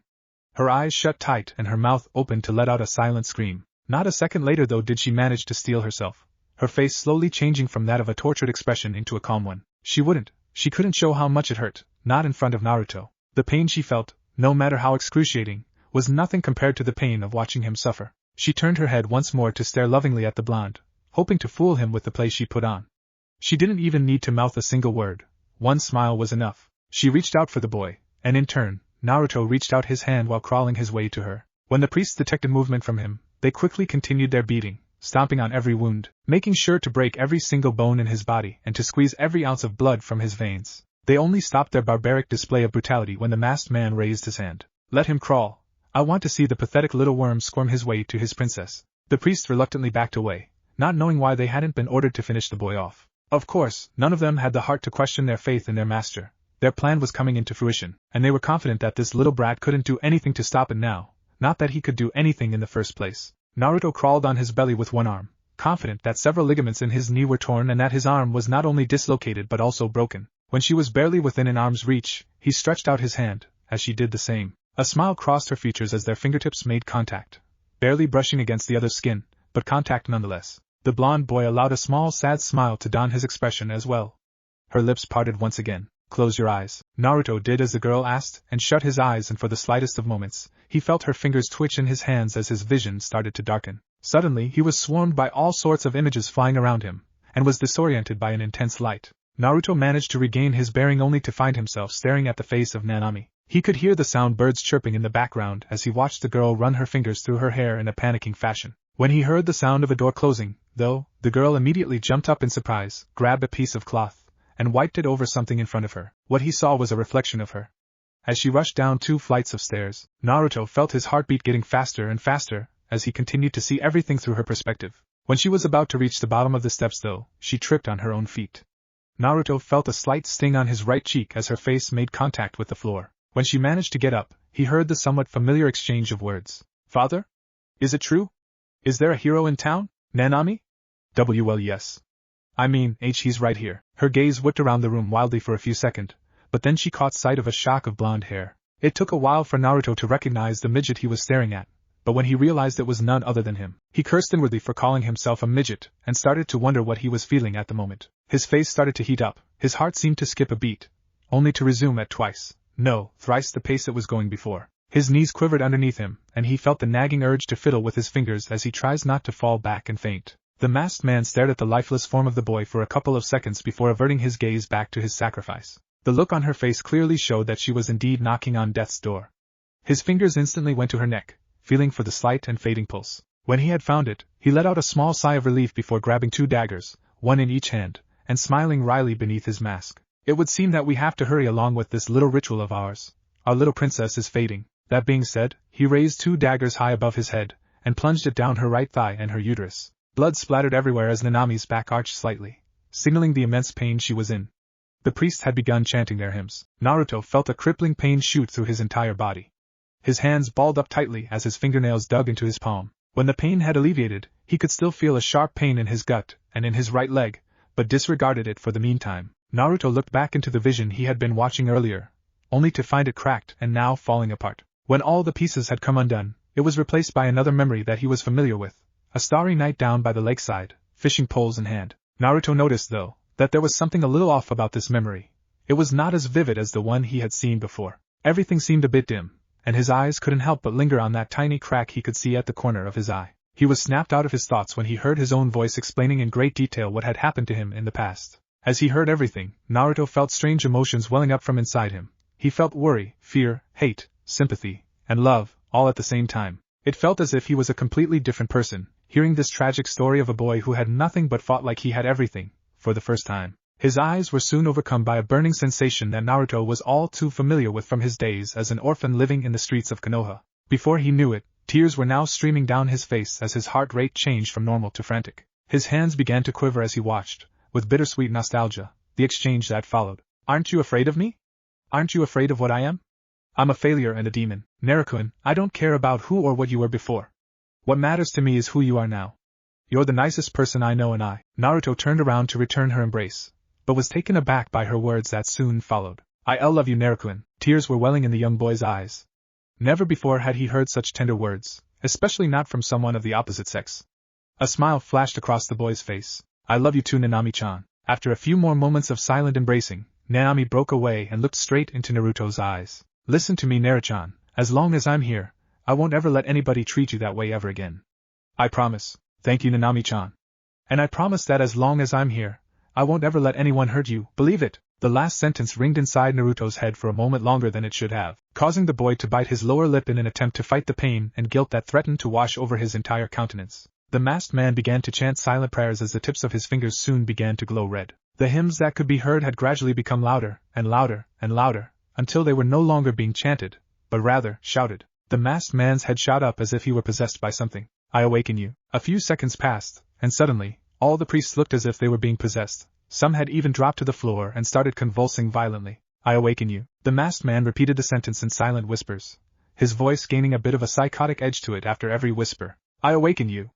Dega, demon of fear. His maniacal laugh and the cacophonous chanting could be heard all throughout the caverns. The faint red glow that came from the tips of his fingers soon transferred to the hilts of the daggers that were lodged into Nanami's body. When the hilts began to glow a malicious shade of crimson, Nanami's eyes widened in horror as her body convulsed wildly due to the pain. Much to his surprise, the crack he saw earlier on began to grow, and eventually, the image that he had been watching shattered before him. Before Naruto could notice the array of memories that flew past him, his eyes widened in shock as his knees gave out from under him. The pain he now felt surging through every inch of his body was overwhelming. After a few seconds of trying desperately to regain his composure, Naruto decided to grit his teeth and bear it. He got up slowly, only to be surrounded by an array of memories. Some of them would be memories of the girl staring at the blonde while he wasn't looking, while some of them would be about those small but meaningful gestures that the blonde would unknowingly do. A hand held for a second too long, an embrace that was too tight to be called a friendly one, some heartwarming words here and there, all conspiring to do but one thing, to make her heart beat ridiculously fast. He was immediately snapped out of his trance when he heard the all too familiar words ring vividly and echo from all around him. That's why I want to be with Naruchan forever, so I can make him and Q-chan happy. That way, the boy and the fox I care about will never have to feel lonely again. His vision once again blurred as he felt his chest well up with sentiments, and his eyes, with tears. All around him, the images and memories shattered and fell apart until finally, he was once again alone in the darkness. That is, until he heard a voice behind him. Naruchan. Behind you. The voice spoke in a sweet and playful voice. Before Naruto could even turn, he felt a pair of arms wrap around his body from behind him. Warmth immediately washed over his entire body, and he knew exactly who it was. I thought you're never supposed to let anyone sneak up on you, Mr. Ninja? Naruto smiled at her comment. The way she had said it had been so tongue-in-cheek that it was almost impossible to not show the slightest hint of humor towards it. Without another word, he turned around and returned her embrace with just as much, if not more, passion. Of course, he couldn't help but feel slightly disappointed when she broke away slowly. She raised her head to get a good look at his expression. His eyes were bloodshot. Naruchan, you shouldn't be crying. And why is that? He had asked, trying his best to hide even the slightest bit of sadness in his voice. No, what you just saw I showed you how IIVII always. She stopped talking and breathing altogether for a short moment, and put a finger to her lip in a rather adorable thinking pose. When her face suddenly brightened up, she once again looked the blonde boy in the eyes, smiled, and boldly said, Naruchan, that's what you always do to me. You make my heart beat faster. Without giving the blonde time to react, she planted a soft kiss on his right cheek before backing away, and pointing at the necklace she had made for him, she smiled at him and said, Naruchan, that's all you'll have left of me. Upon hearing this, the blonde's eyes widened in shock and fear, but before he could butt in, Nanami had silenced him with a glance saying that she wasn't finished. Everything, Naruchan, I'm leaving what little that's left of me to you. Her usual happy smile now turned into that of a sad, knowing one as she began to gaze away at a far-off distance. Suddenly, her figure seemed to drift away, slowly but surely, farther and farther. The blonde Jinchuriki could only choke on his words at the moment, before he managed to reach out his hand. Nanami-chan, no. It's almost time. She turned to face Naruto, and allowed the sweetest smile she could muster at the moment to pass her features. Nanami-chan, no. Naruto watched as he was dragged farther and farther away from her. He could only yell her name repeatedly, in hopes that she would hear him and start to run towards him, like he had been doing towards her. When she had finally disappeared from his sights, he felt all the pain, all the anger, and all the fear slip away. He felt perfectly empty. Naruto opened his eyes slowly as he was dragged back into consciousness. He had hoped that it was all just a horrible, horrible nightmare, that he could still get up to find himself laying down on his futon, that he could still descend the wooden staircase and find Nanami-chan and Tatsujiji right there by the dining table, waiting for him. Sadly, he wasn't. His wake-up call had been the twitch that he felt in his hands. When he looked up to see what it was, he saw a bloody Nanami laid out on a stone table, her cold, frail hand in his as her fingers twitched slightly every few seconds or so. The blonde boy could still hear the ominous chanting in the background, but suddenly, they all stopped. Silence. Nothing but pure, deafening silence. A small smile appeared on Nanami's face, then, for the last time, her lips mouthed the words, "Thank you." For a moment, the blonde could swear he could hear his heart breaking in his chest. The stone table that she had been impaled to began to quake and suddenly split down the middle. Nanami's body was glowing red and it looked as if bits and pieces of her skin were being shed as they rose into the air and turned into miniature balls of red light. Naruto reached out his hand in a desperate attempt to touch her, but before he could do so, Nanami's body dematerialized into a mass of red energy. Tears threatened to stream down the blonde's face yet again as he let his arms and his head drop to the floor. He could hear the sound of silent laughter, before finally, someone spoke. "I awaken you, Dega, demon of fear." The demon's paw sprang out of the stone tablet, and swiped away all the priests that were nearby. No sooner did its head pop out, to devour all that used to be Nanami. All the while, Naruto just lay silent, on the floor, broken and bleeding. Tears ran incessantly down his face. The Kyuubi, much to his chagrin, could do nothing but watch as his host, the boy he had come to call his partner and perhaps even his friend, suffered such inhumane amount of pain. His body was trembling in rage, but he suppressed it, as he felt someone walking towards his prison. He immediately recognized the shock of blonde hair from afar, and suddenly, all his rage dissipated. The look on the boy's face was beyond words. He wasn't sad, or angry, rather, the best words to describe it would be, empty. He looked absolutely empty.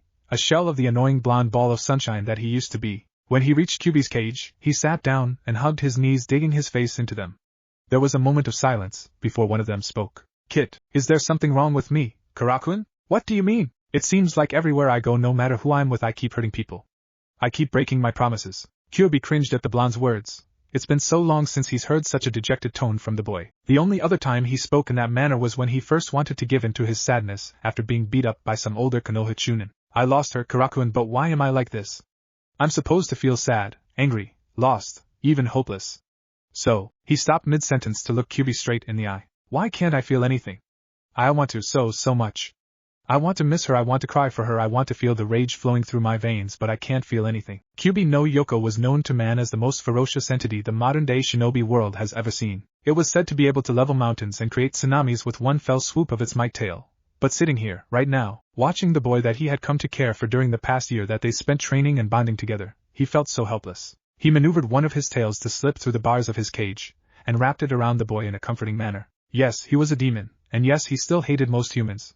But he had grown to develop a soft spot for the boy. He was young, but oftentimes he would show maturity far beyond his age. He was brash, but the boy had an incredibly strong sense of right and wrong, and he had the bravery to act on it. He had been so familiar with pain and suffering before, but still proved through his actions that his will was stronger than his negative emotions. In more ways than one, Kurama saw the boy as his very own cub, and no one hurts his own without tasting the wrath of the Kyuubi no Yoko. How dare that bastard harm my host, and try to subdue my power? I'll see him burn for this insolence. He thought silently to himself, before he spoke to the boy. Kid, I know it's hard, but we have to finish this, let me help you. The blonde merely let his head hang before, slowly nodding to the fox's words. It hurt Kyuubi to see the boy in such a state, but he knew that they had something more important to attend to.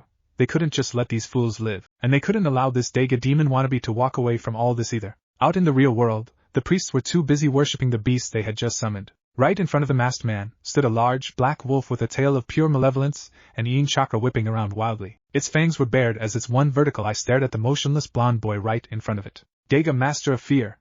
My name is Koga, and I am your humble servant. The masked man was about to add something else, but before he could proceed, he saw the blonde shift around on the floor, before finally getting up. The boy hung his head, allowing his thick locks of yellow to cover his eyes and cast an ominous shade on the rest of his countenance. For the shortest of moments, the boy looked so fragile, so weak and pathetic, but then, a flash of crimson and orange disoriented all those who were present. When the masked man regained his vision, there stood the boy, clad in a bright aura of crimson, orange, and gold. For a few minutes, the aura seemed faint and stable, but then, he exploded. Naruto's chakra started whipping around wildly like an open flame ready to consume anything and everything it came into contact with. The blonde boy could feel the power surging through him. He could feel his wound closing and his bones shifting back into place. His feral features also became more distinct. His whiskers started to become black marks, and he could see faint symbols appearing on his hands. His shirt had been ripped apart by the raw power emanating from him, exposing the seal on his stomach. Behind him were 5 full tails of pure chakra, thrashing around, ready to impale and cut down anything that was within range. The masked man couldn't believe what he saw. The seal should still be working. There was no way it would have broken, not unless he had gotten around his fear, which, as he saw a while ago, wasn't a possibility. He had made sure to traumatize the boy. He watched as the boy slowly glanced around the room with a blank expression, and when their eyes made contact, an unbelievable amount of killing intent emanated from the boy. The feeling was so overwhelming that it made every inch of him quiver as he saw all the ways the boy could kill him, in his mind. He knew it very well. Not even Daiga could save him. His knees gave out from under him at the sudden realization of his death. A number of thoughts raced around his head. He had no idea how it had come to this. All he wanted was for his research to come into fruition. The research that was funded by a mysterious employer who went by the alias H, as well as by another employer who went by the alias Seiso. Had he known that it would all lead to his death, he would not have pursued any of it. He would have retired and lived in his old village. It seemed that it was too late to turn back now, though, and he'd be damned if he'd go out without a fight. With fear evident in his eyes, he pointed at the blonde. Daiga. SSS sees him. Without any hint of hesitation, the one-eyed wolf pounced at the boy. Naruto merely stayed still and stared at the wolf as it closed the gap between them. When the wolf was near enough, Naruto raised his left hand slowly, and backhanded the wolf right in the face, causing it to ragdoll to the left and hit the roof of the cavern rather violently, causing the earth above it to cave in and for the water in the lake to slowly flood into the chapel. The masked man gazed in fear at the boy's raw power. Priests of Daiga. What are you waiting for? Attack him. Albeit hesitant, none of the priests were willing to disobey the man they swore their lives to. They surrounded the boy and pounced all at the same time. The sheer number of foes would have overwhelmed any human being, but in his current condition, Naruto was beyond the word human. His 5 tails swiftly decapitated all those who dared to attack him from behind, as Naruto raised both his hands sideways. Kutsum. 2 crimson claws suddenly sprang out and grabbed the priests that came at him from his flanks. Naruto didn't even wince in the slightest when he flexed his hands slightly and crushed the men, effectively separating their upper halves from their lower halves. As for the 3 remaining men that still dared to charge at Naruto in a full frontal assault, he could only look at them with a totally blank expression. The blonde Jinchuriki ducked under the first man's left hook and dug the clawed fingers of his right hand into the small of the man's back. He quickly spun around his first assailant, hand still in the man's back, and turned to face his next attacker. Naruto suddenly tightened his right hand's grip, and pulled it out of the first man's back with so much force that the man's spine, along with his decapitated head, was pulled out as well. Without wasting a single second, Naruto used the momentum of his pull and swung the detached head and vertebrae at the second man. His newfound weapon made contact with the man's head, knocking him down to the ground. The blonde boy refused to show mercy as he proceeded to stomp down on the man's sternum with so much force that it crushed the man's chest plate as well as his heart. When the third man was within Naruto's range, he stopped the oncoming punch with one hand and plunged the other into the man's gut. The man could only look down and stare in shock as the blonde boy pulled out his intestines with his bare hands. Naruto stared at it for a second before he moved the man's fist, the hand that he had caught, near the man's wound. He slowly opened the fist, placed the intestines on the man's open hand, and walked away. For a few seconds the priest stared at his own innards in the palm of his hands, before aptly collapsing to the ground. Naruto slowly walked towards the masked man, but before could take 5 steps towards him, Daiga had once again lunged at the blonde boy. When the wolf got close enough, though, Naruto simply grabbed his attacker by the throat, shifted his right foot, and used his own momentum against him to throw him into the other side of the room. Daiga let out a quiet whine when its back made heavy contact with the wall, causing the roof on that side to cave in as well, and for more water to flood in, pouring heavily on the injured wolf. Naruto turned his gaze to his original prey, but then, he heard the all-too-familiar voice. He stared at the spot where he threw the wolf for a short moment, and then something, or rather, someone emerged from the cascading water. "And Naruchan, why would you hurt me like that?" It was Naomi, naked, bloody, and shivering. She stared at the blonde boy, observing his reaction to seeing her, that is, until he let his head hang once more. "How dare you?" When Naruto lifted his head to once again look the slender, lithe figure before him, a stray tear rolled down his right cheek as his expression remained blank. "How dare you? She's gone. I can't bring her back, so how dare you spit in her image?" Knowing that his illusions wouldn't work against the boy, Daiga dropped the facade and reverted to his true form, only to be met with the sight of what seemed to be an orange spark. A loud bellow of pain echoed throughout the caverns, as Naruto plunged his right hand into the wolf's eye socket. He pulled the monstrous eye out of the demon wolf's head, causing said wolf to roll around on the floor in pain. The blonde boy stared at the eyeball for a short while, before aptly crushing it with his chakra claws. He slowly walked towards the wolf that was still writhing in pain, and lightly placed his foot on the demon beast's forelegs. He stared at the wolf's helplessness for a moment, before uttering out a few words. "Pathetic Nanami-chan, she was sacrificed for you." Naruto's face was void of all emotion as he forced his foot down, eliciting a sharp cry of pain from the wolf and a satisfying crunch from the wolf's legs. In a sudden act of desperation and rage, Daiga went for the boy's throat, only to have his jaws caught by the blonde demon's hands. The wolf could feel the force that was being applied on his jaw, and let out a loud whine of pain when Naruto forced his upper jaw upwards and his lower jaw downwards, effectively breaking it. Of course, the wolf thought that was it. It thought Naruto was finished, and much to his surprise, he couldn't have been any farther from the truth. Naruto pumped a massive amount of chakra in one of his chakra claws and, when it had taken form, rammed it down the demon beast's throat and into its gut. Daiga could do nothing but convulse violently as the vermilion Rasengan grinded against his organs, ripping him apart from the inside out. Naruto didn't even glance at the wolf as he left it for dead and continued to walk towards his target. The masked man watched in horror as the blonde effortlessly destroyed their object of worship, their god. He could only let out a nervous chuckle and speak. He, you fascinate me to no end. How? The seals should have kept your power in check." The masked man didn't wait for a reply, as he picked up the dagger nearest to him and threw it at Naruto. Much to his dismay, the blonde once again disappeared in an orange spark, only to reappear a couple of meters behind him. When he heard the sound of a footstep coming from behind him, the masked man turned to look, only to find the blonde walking towards him, tears streaming down his face. "Everything you took, everything from me, now I'm not afraid." The masked man couldn't even react in time when, in yet another spark of orange, the blonde was now grabbing his right wrist. The world fell silent for a few moments, and all he heard was but a few words. "I'm not afraid to die." He felt a sudden pain in his gut as Naruto's kick connected, sending him flying back before hitting the ground and bouncing a few times. When he came to a stop, he felt incredibly weak and had noticed that his right sleeve had been torn off. For some reason, he couldn't feel his right arm. When he turned to look back at the blonde boy, his face paled as he now knew exactly why. Naruto stood there, unfazed by the amount of blood that had splattered on his face and body. In his left hand, he held the masked man's right arm. He slowly approached the masked man once again, and upon seeing this, the masked man tried to squirm away in fear of his demise. Naruto disappeared once more, only to reappear on top of his prey. He mercilessly looked the man in the eye as he plunged his right hand into his prey's gut. Without averting his gaze, Naruto moved his right hand around inside the man's body, eliciting cries of pain from said man, until he found what he was looking for. "I didn't know you had a spine." Naruto slowly took his hand out of the man's gut, much to Koga's relief, and dropped the arm he had been holding with his left hand. What happened next caused the masked man's eyes to widen in fear. Naruto used his chakra claws to form 2 Rasengans, one in each of his hands. When the spheres of devastation had formed, he slammed it down the man's legs, inducing more cries of terror and pain. The masked man, also known as Koga, lay there, dying. His body had a fist-sized hole in the gut. He was lacking an arm and his legs were mangled and torn to shreds. He was about to pass out when, suddenly, Naruto reinserted his hand into the man's gut and squeezed his stomach, immediately awakening the man and causing his back to arch as pain shot through his entire body. You don't get to pass out, that's too good for you, you're going to suffer. Like you made her suffer. Deep inside Naruto's mindscape, Kurama cringed in horror as he watched the boy slowly rip off the man's remaining arm and take the forearm's bone, leaving a twitching mass of muscle, skin, and nerve. Something inside the boy had snapped. This wasn't the Naruto he knew, but he also knew that he couldn't, or rather, wouldn't stop the boy, not until he had done what he had to do. He didn't want his cub to make the same mistake he did. Naruto had just finished extracting the man's radius and ulna. He turned once again to look the man in the eyes. Do you remember? Do you remember what you did to her? The man's eyes widened as it became clear to him what the boy planned to do. Naruto broke off the stylid process until the end was jagged. The masked man opened his mouth to speak. What? Naruto tilted his head slightly to the side, as if confused by the question. Such a feeble, pathetic voice, allow me to rid you of that. And no.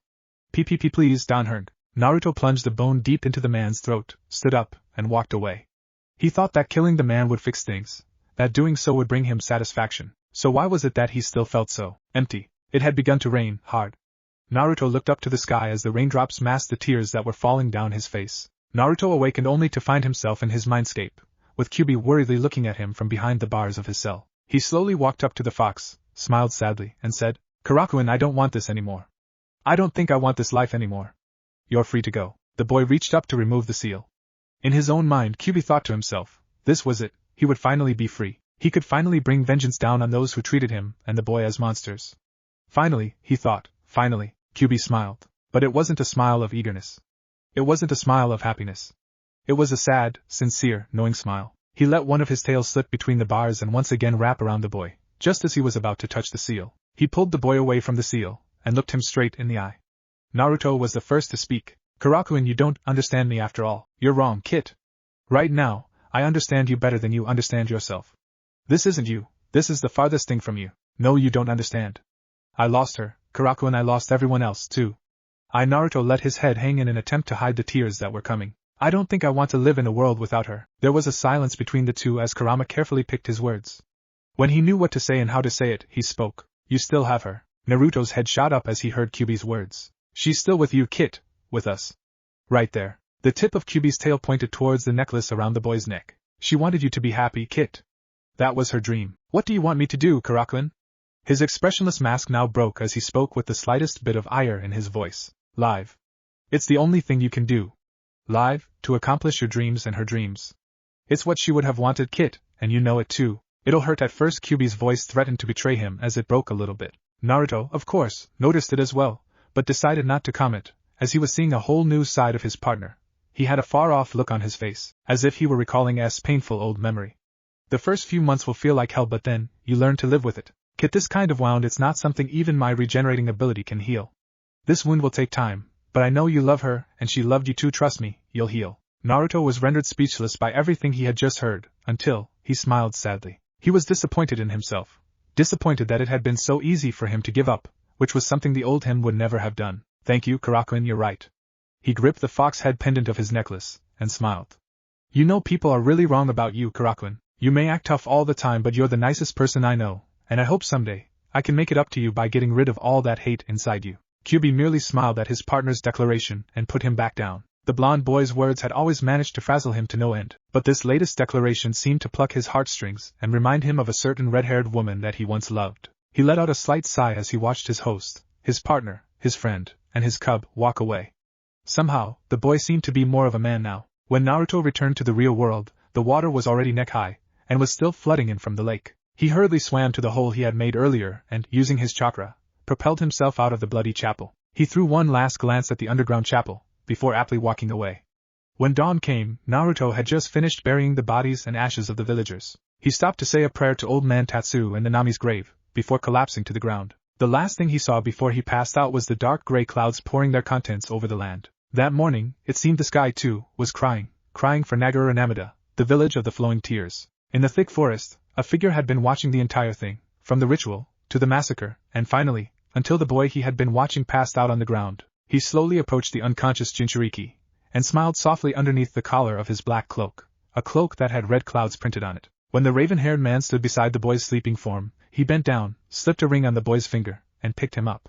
He smiled at the boy, and spoke, "Thank you for saving my brother." Chapter 6. Too late for tears. He ran as fast as he could. He knew the message he carried was important, and he knew it was something that had to be delivered as soon as possible. When it had gotten too troublesome to maneuver around the people on the streets, he took to the rooftops, and jumped from building to building as fast as he could. When he arrived at the main building, he dashed up the stairs, ignoring the familiar faces that said hello to him. When he reached his destination, he took a minute to steady himself for what might happen next. He knocked on the door, and when he heard the person on the other side bid him permission to enter, he did. "Hokage-sama, I have an urgent message for you." "Shikamaru? What is it?" "I'm here to deliver an urgent message from AIM." Without another word, the lazy Naro handed over the scroll, obviously relieved to be free of such a troublesome responsibility. Tsunade opened and read the scroll, not bothering to dismiss the chunin in front of her, as she knew that if it was from AIM, it would be important. Her eyes widened when she read the contents, and as if the scroll was on fire, she dropped it onto the table and backed away from it. Swanda couldn't believe what she just read. If what was written there was true, then she had no choice. She looked back at the Nara boy, who was now staring at her with curiosity evident in his eyes. "Shikamaru, call the other members of the Konoha 11. Tell them to meet me in this office, immediately." Shikamaru raised an eyebrow at the urgency and panic in her voice, but quickly dismissed it as he had orders to follow. He dashed out of the office and began his search for the others, mumbling something about always being dumped with troublesome responsibilities as he did so. Ino was nonchalantly flipping through the pages of a magazine, patiently awaiting customers. It had been a long and rather slow day for the Yamanaka flower shop, and honestly, she didn't expect business to pick up anytime soon. Needless to say, she was quite surprised when she heard the ringing of bells, signaling the entrance of a potential customer. "Welcome to the Yamanaka. Oh, it's just you. What's up, Shika? Buying flowers for a girl?" The last sentence managed to get the Nara boy to raise an eyebrow in response. "Yeah, right. Like I'll ever do anything that troublesome. I have a message from the Hokage." "Really now?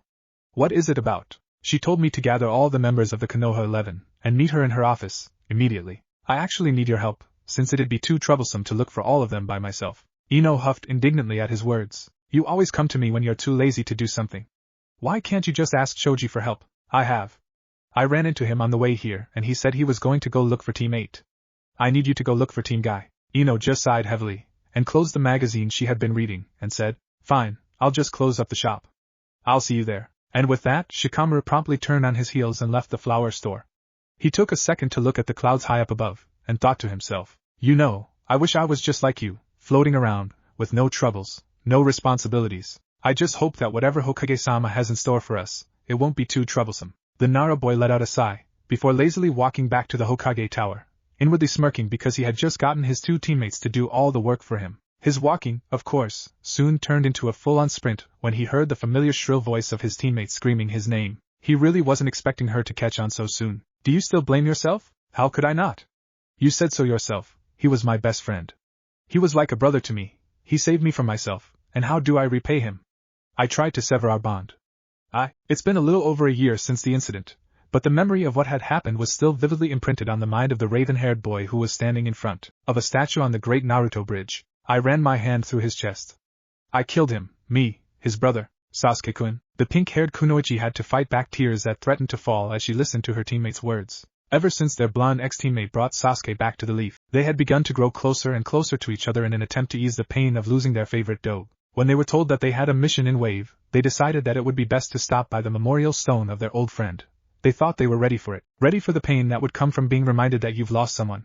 That no, you can't see them anymore, and no, you can't tell them all of the things you've always wanted to tell them when they were still with you.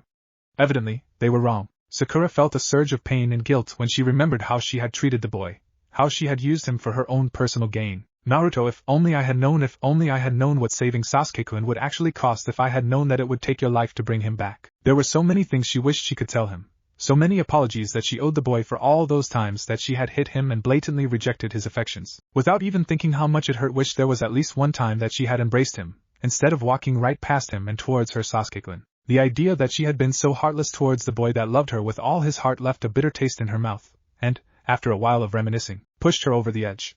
Tears ran down her face as she stared at the monument of the boy, standing on a slab of rock with his arms crossed, and sporting his trademark foxy grin. When the pain became too much to bear, her knees buckled under her. Fortunately, she felt a strong arm grab her by the shoulders and support her. It was her sensei. Kakashi somberly looked at both his students, and immediately sensed the amount of pain they were in. His gaze shifted to the ground as he figured that while it probably wasn't the appropriate time for it, he had to relay the Hokage's message. Sakura, Sasuke, I was contacted recently by the Hokage herself. She wants the two of you, along with the rest of the Konoha 11, to meet her in her office as soon as possible. Since we're done with our mission here, I suggest you two pack your things. We leave immediately. Sakura only gave her sensei a slow nod, signaling that she understood, while Sasuke on the other hand remained motionless, with his back turned on them and still staring at his former teammate's memorial stone. The copy nin frowned underneath his mask as he saw how much his students, no, his entire team including himself, was suffering. He watched as his pink-haired student slowly held the boy's hand and squeezed softly. When she failed to elicit a response, Kakashi turned on his heels and walked away, knowing full well that there was little to nothing he could do to alleviate the situation. After all, he was suffering too. He had lost his best friend before, and just when he saw him in Naruto, he lost the boy as well. When Kakashi had left, Sakura once again squeezed the Uchiha's hands. Tears once again welled in her eyes when the boy squeezed back. A few moments passed, before the Uchiha decided to break the silence. You go on ahead with sense, Sakura. I'll catch up. I think I want to be alone for a while. Sakura allowed a sad yet understanding smile to pass her features before she reluctantly released the boy's hands, and walked away, but not before shooting one last glance at the boy. When the Uchiha was sure that he was alone, he took out a scroll from his pocket and funneled chakra onto the seal written inside. When the puff of smoke had cleared, the Uchiha held a small bouquet of lilies in his right hand. As he was about to place it on the boy's memorial plaque, something came over him. He could feel something slowly washing over him. Guilt, pain, loneliness, regret, they all came down on him like a ton of bricks as he fell to his knees. What the hell is wrong with me? His hands immediately went to his face and wiped away the tears that were falling.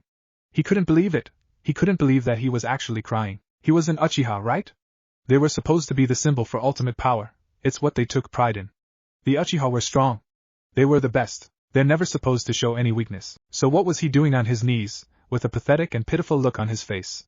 What was he doing crying his eyes out? Maybe it was because he had been holding it in for far too long. Or maybe it was because the guilt was too much. It didn't really matter. Either way, he couldn't change what had already happened, and there was absolutely nothing else he could do to fix things. He was too late. 12 months too late. He wiped away the tears when he heard the soft thud of footsteps coming from behind him. When he felt a hand rest gently on his shoulder, he knew exactly who it was. Have you ever had a brother, Kakashi-sensei? Tears started to form around the corner of the copy ninja's eye.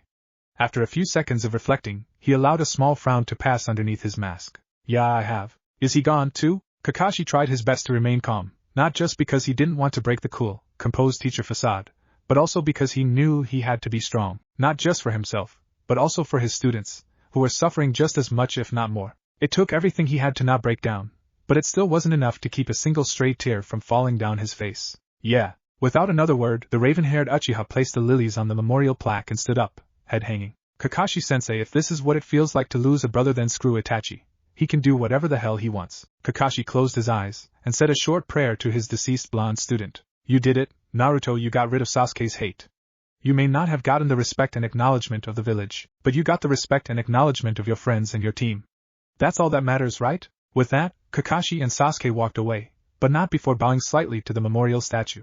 Kakashi-sensei, what was your brother like? The copy ninja smiled underneath his mask as he remembered his goggles-wearing ex-teammate, his one and only brother. I'll tell you and Sakura all about him on the way home. That evening, all the members of the Konoha 11 along with their Jounin-sensei gathered inside the Hokage's office. Well, all but 3 people. Swanda sighed heavily and rubbed her temples. Figures.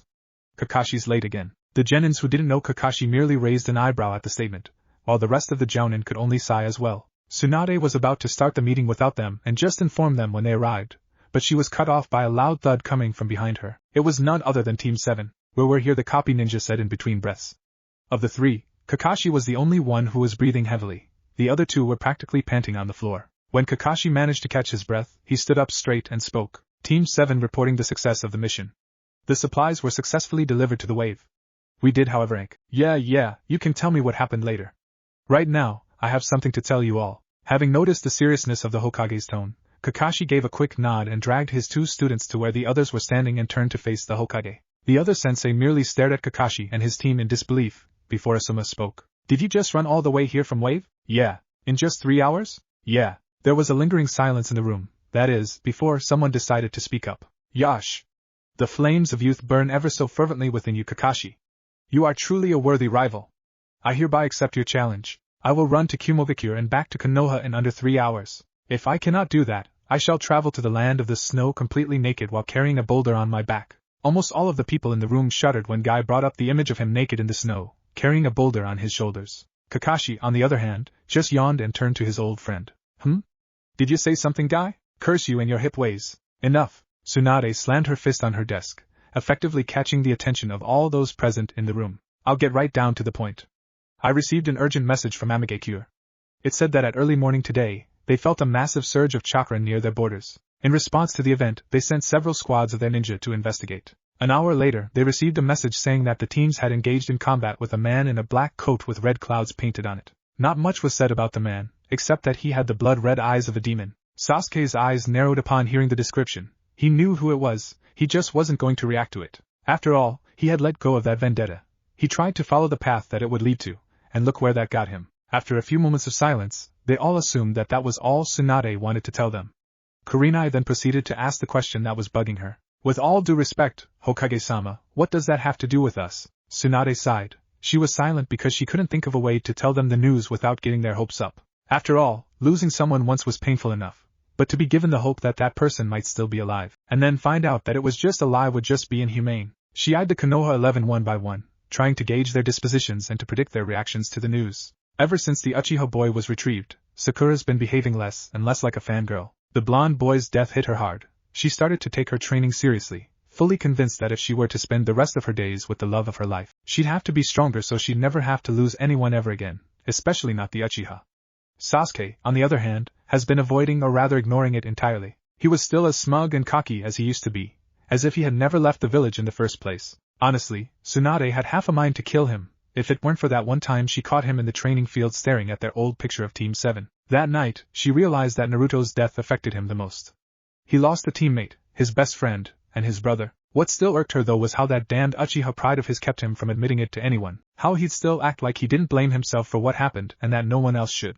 She figured it was all a ruse of his, but it didn't make it any less irritating. Shikamaru would probably comment on how troublesome it would be to have to chase down a lead that could turn out to be false. It definitely wasn't the first time Konoha's been deceived by AIM. He'd probably say that it would be a drag to do so in that weather too.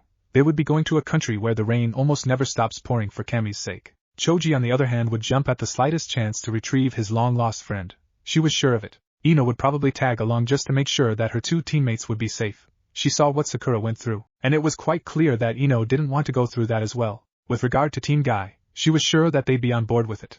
Kurenai's team, on the other hand, was rather difficult to read. According to Kurenai's reports, the Inuzuka and the Hyuga seemed to have formed some sort of relationship with one another, and apparently, this was the reason why their teamwork seemed to have increased the last few months. She didn't know how they would handle it. She knew that the Inuzuka missed his old friend, but at the same time openly resented the boy for putting Hinata through all that pain.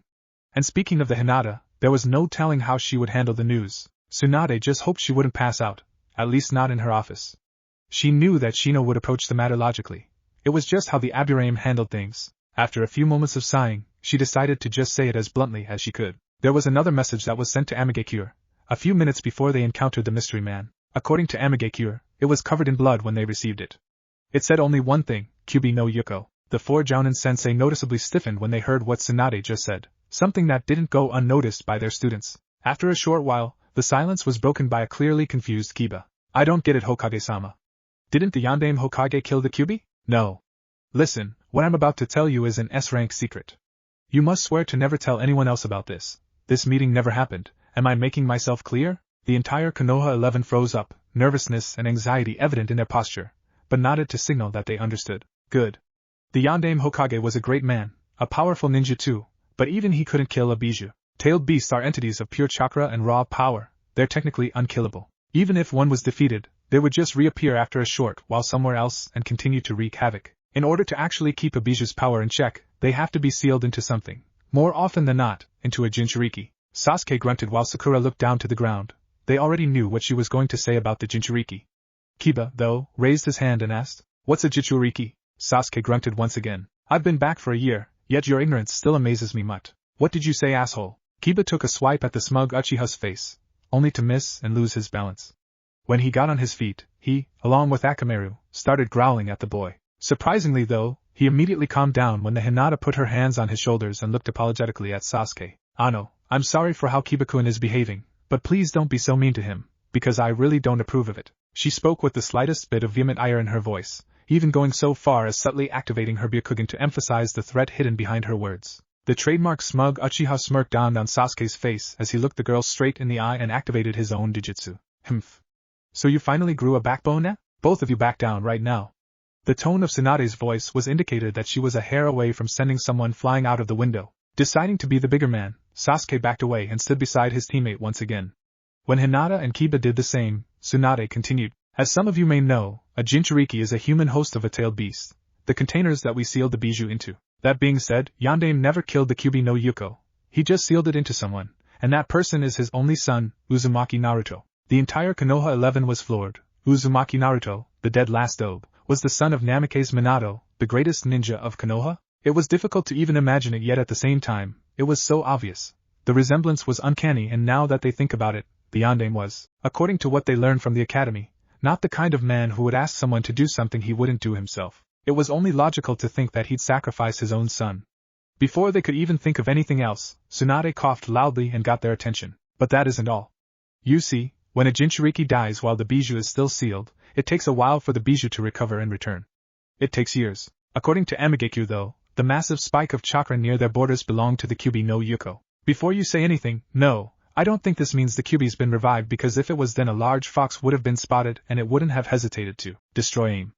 I think there was someone controlling the power. Tsunade's words managed to elicit shocked looks from everyone in the room, including the Uchiha. They all knew what she was implying, and by the looks of it, they all understood why this meeting was so urgent. Good, you understand. Just remember, there's only a slight chance. I'll go. All eyes immediately turned to the source of the hasty reply, Nara Shikamaru. Even his teammates and his sensei were surprised by the sudden willingness to take on responsibility. When he noticed the attention he was getting, he frowned a bit, sighed, and said, "There's nothing wrong with me wanting to go.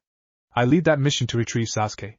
What happened to Naruto is my responsibility. There were so many things I could have done, but I let him go.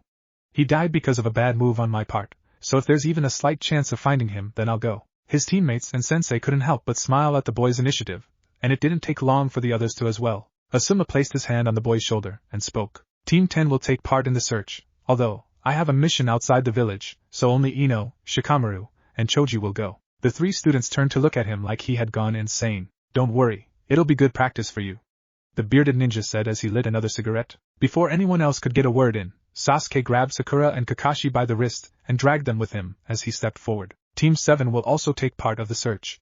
I'll bring that dope back, if it means I get to kick his ass again. The Uchiha smirked smugly at the prospect of kicking the blonde's ass once again.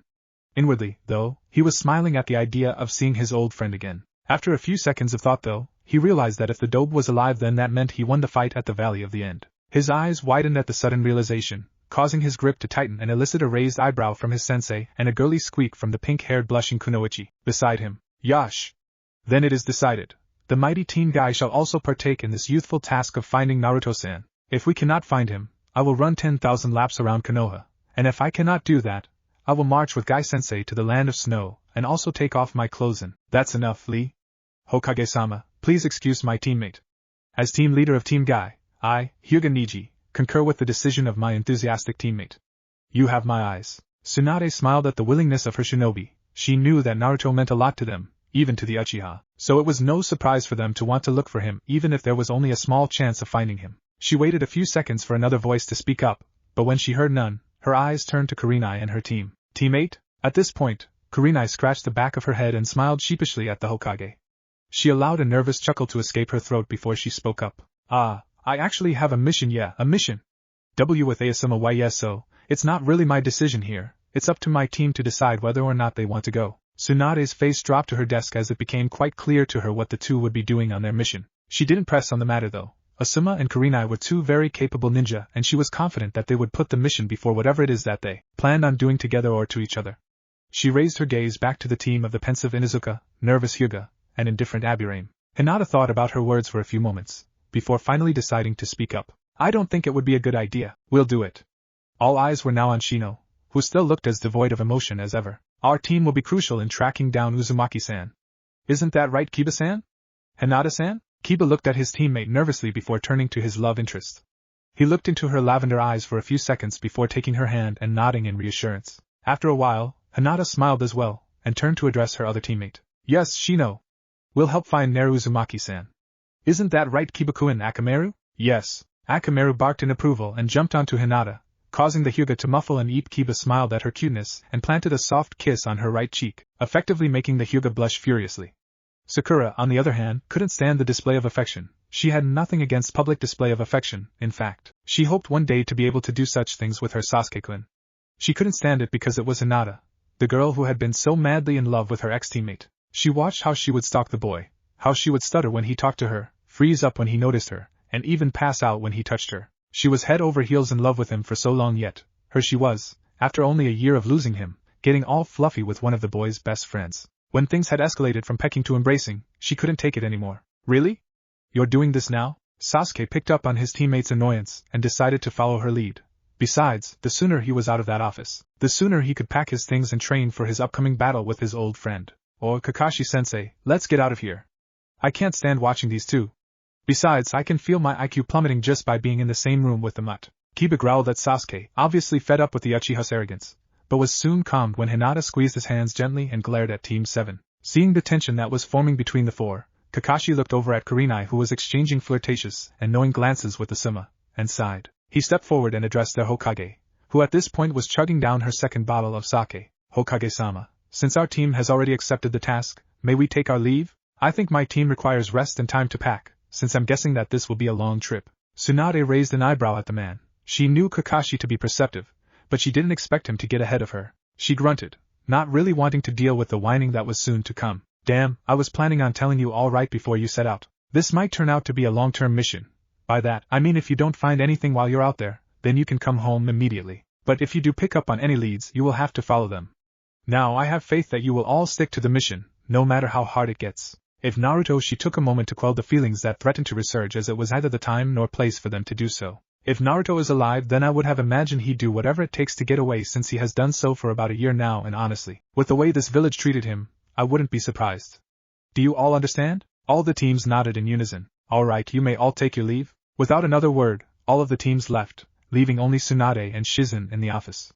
Tsunade took another large gulp of sake, before turning to her apprentice. Do you think he's out there? Shizen smiled sadly at her mentor. Naruto was like a little brother to her. Losing him once was hard enough, but now that they were given the hope that he might still be alive, she didn't know if she, or anyone else for that matter, can take it if that hope was shattered. She didn't know if any of them could take losing him again, especially know her mentor. I hope so. I just know the council is going to be on my ass for this.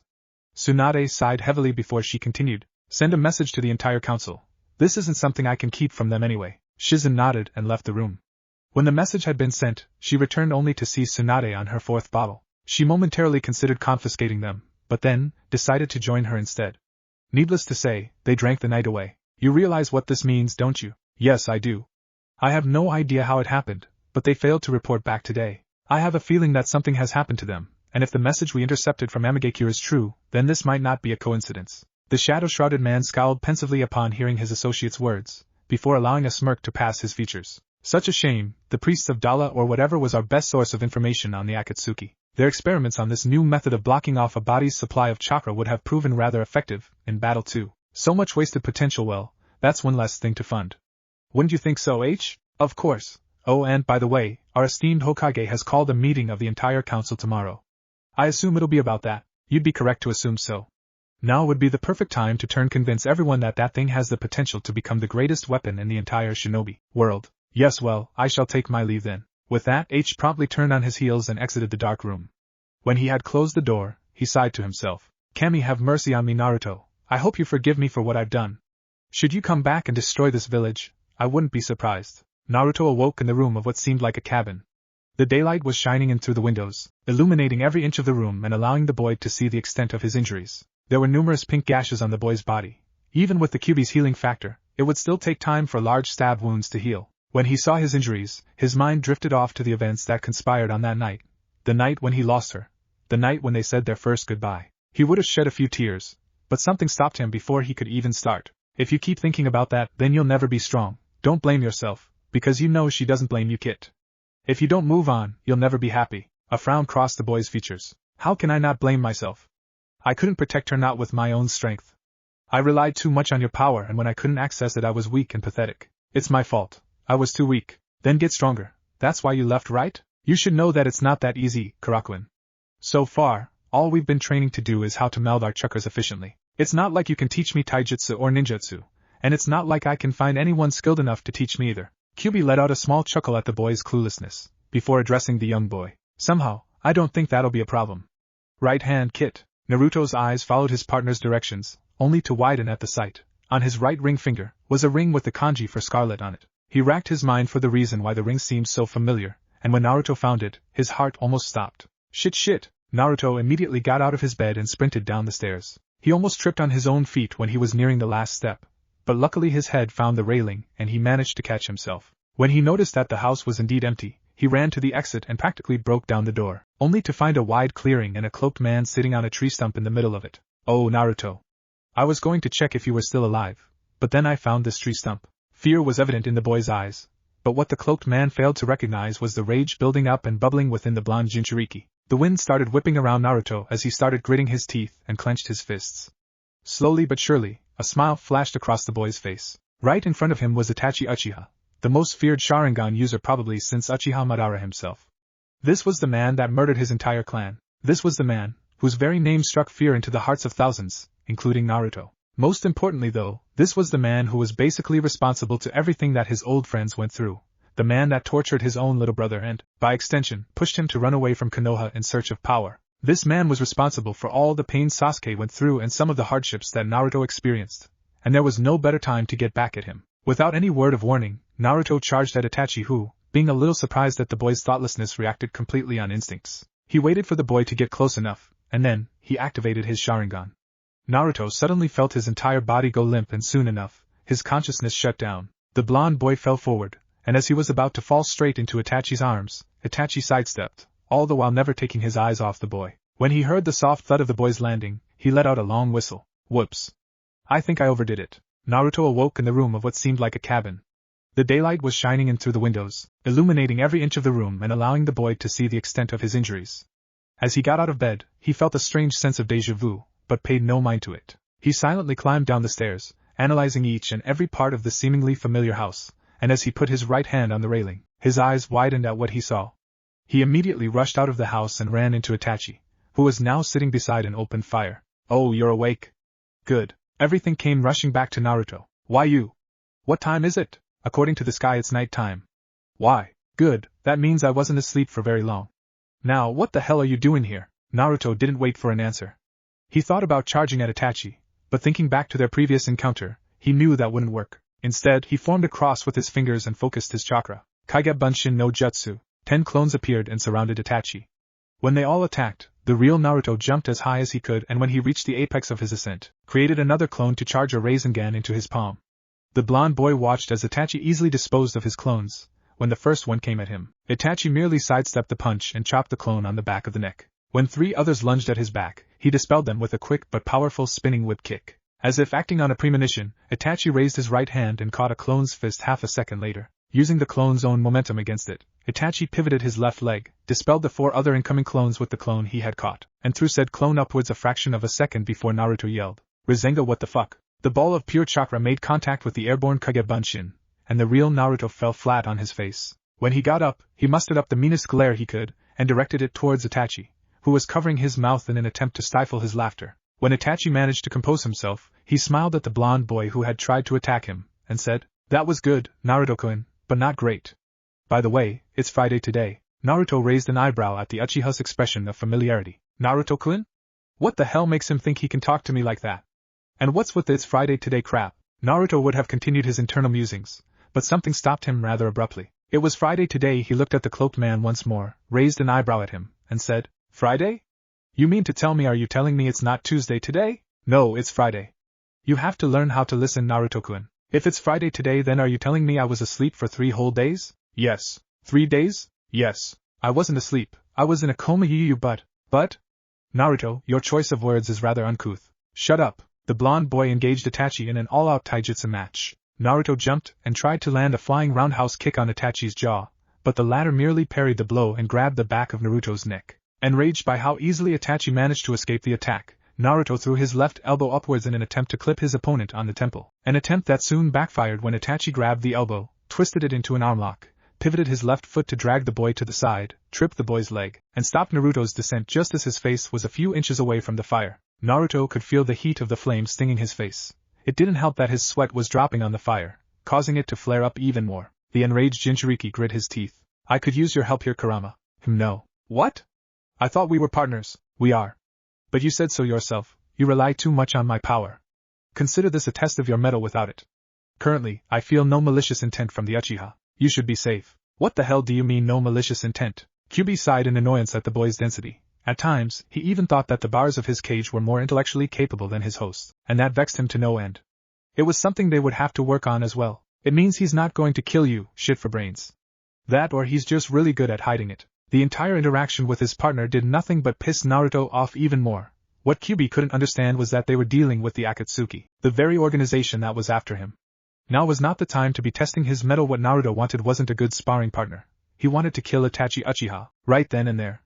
He wanted to gut the lying bastard, rip his head off, and leave it at the front door of Akatsuki so that they would know better than to fuck with Uzumaki Naruto. Sadly, without help from the Kyuubi, it was clear that what Naruto wanted was nothing more than a pipe dream. Naruto searched his seemingly empty mind for a way to win, or at least get away from his opponent, and when he couldn't think of anything, he decided to just lash out at the man. He struggled to get loose of Itachi's grip, but to no avail. Realizing that he wouldn't budge, Naruto decided to take out his aggression through verbal means. What the fuck is wrong with you? Let me go. I'm going to rip those eyes of yours right out of their socket, you sick, genocidal ass. Itachi's eyes narrowed the slightest bit at the boy's words. When Itachi said nothing in response, he knew he said something close to home. You sick fuck. No wonder Sasuke wants to kill you. You have no idea how much pain you've caused him. You're the worst brother anyone could ever have. The last sentence did it. Itachi's grip loosened for a couple of seconds, only to tighten up once again, eliciting a yelp of pain from the boy. Itachi turned the boy around and looked him in the eye.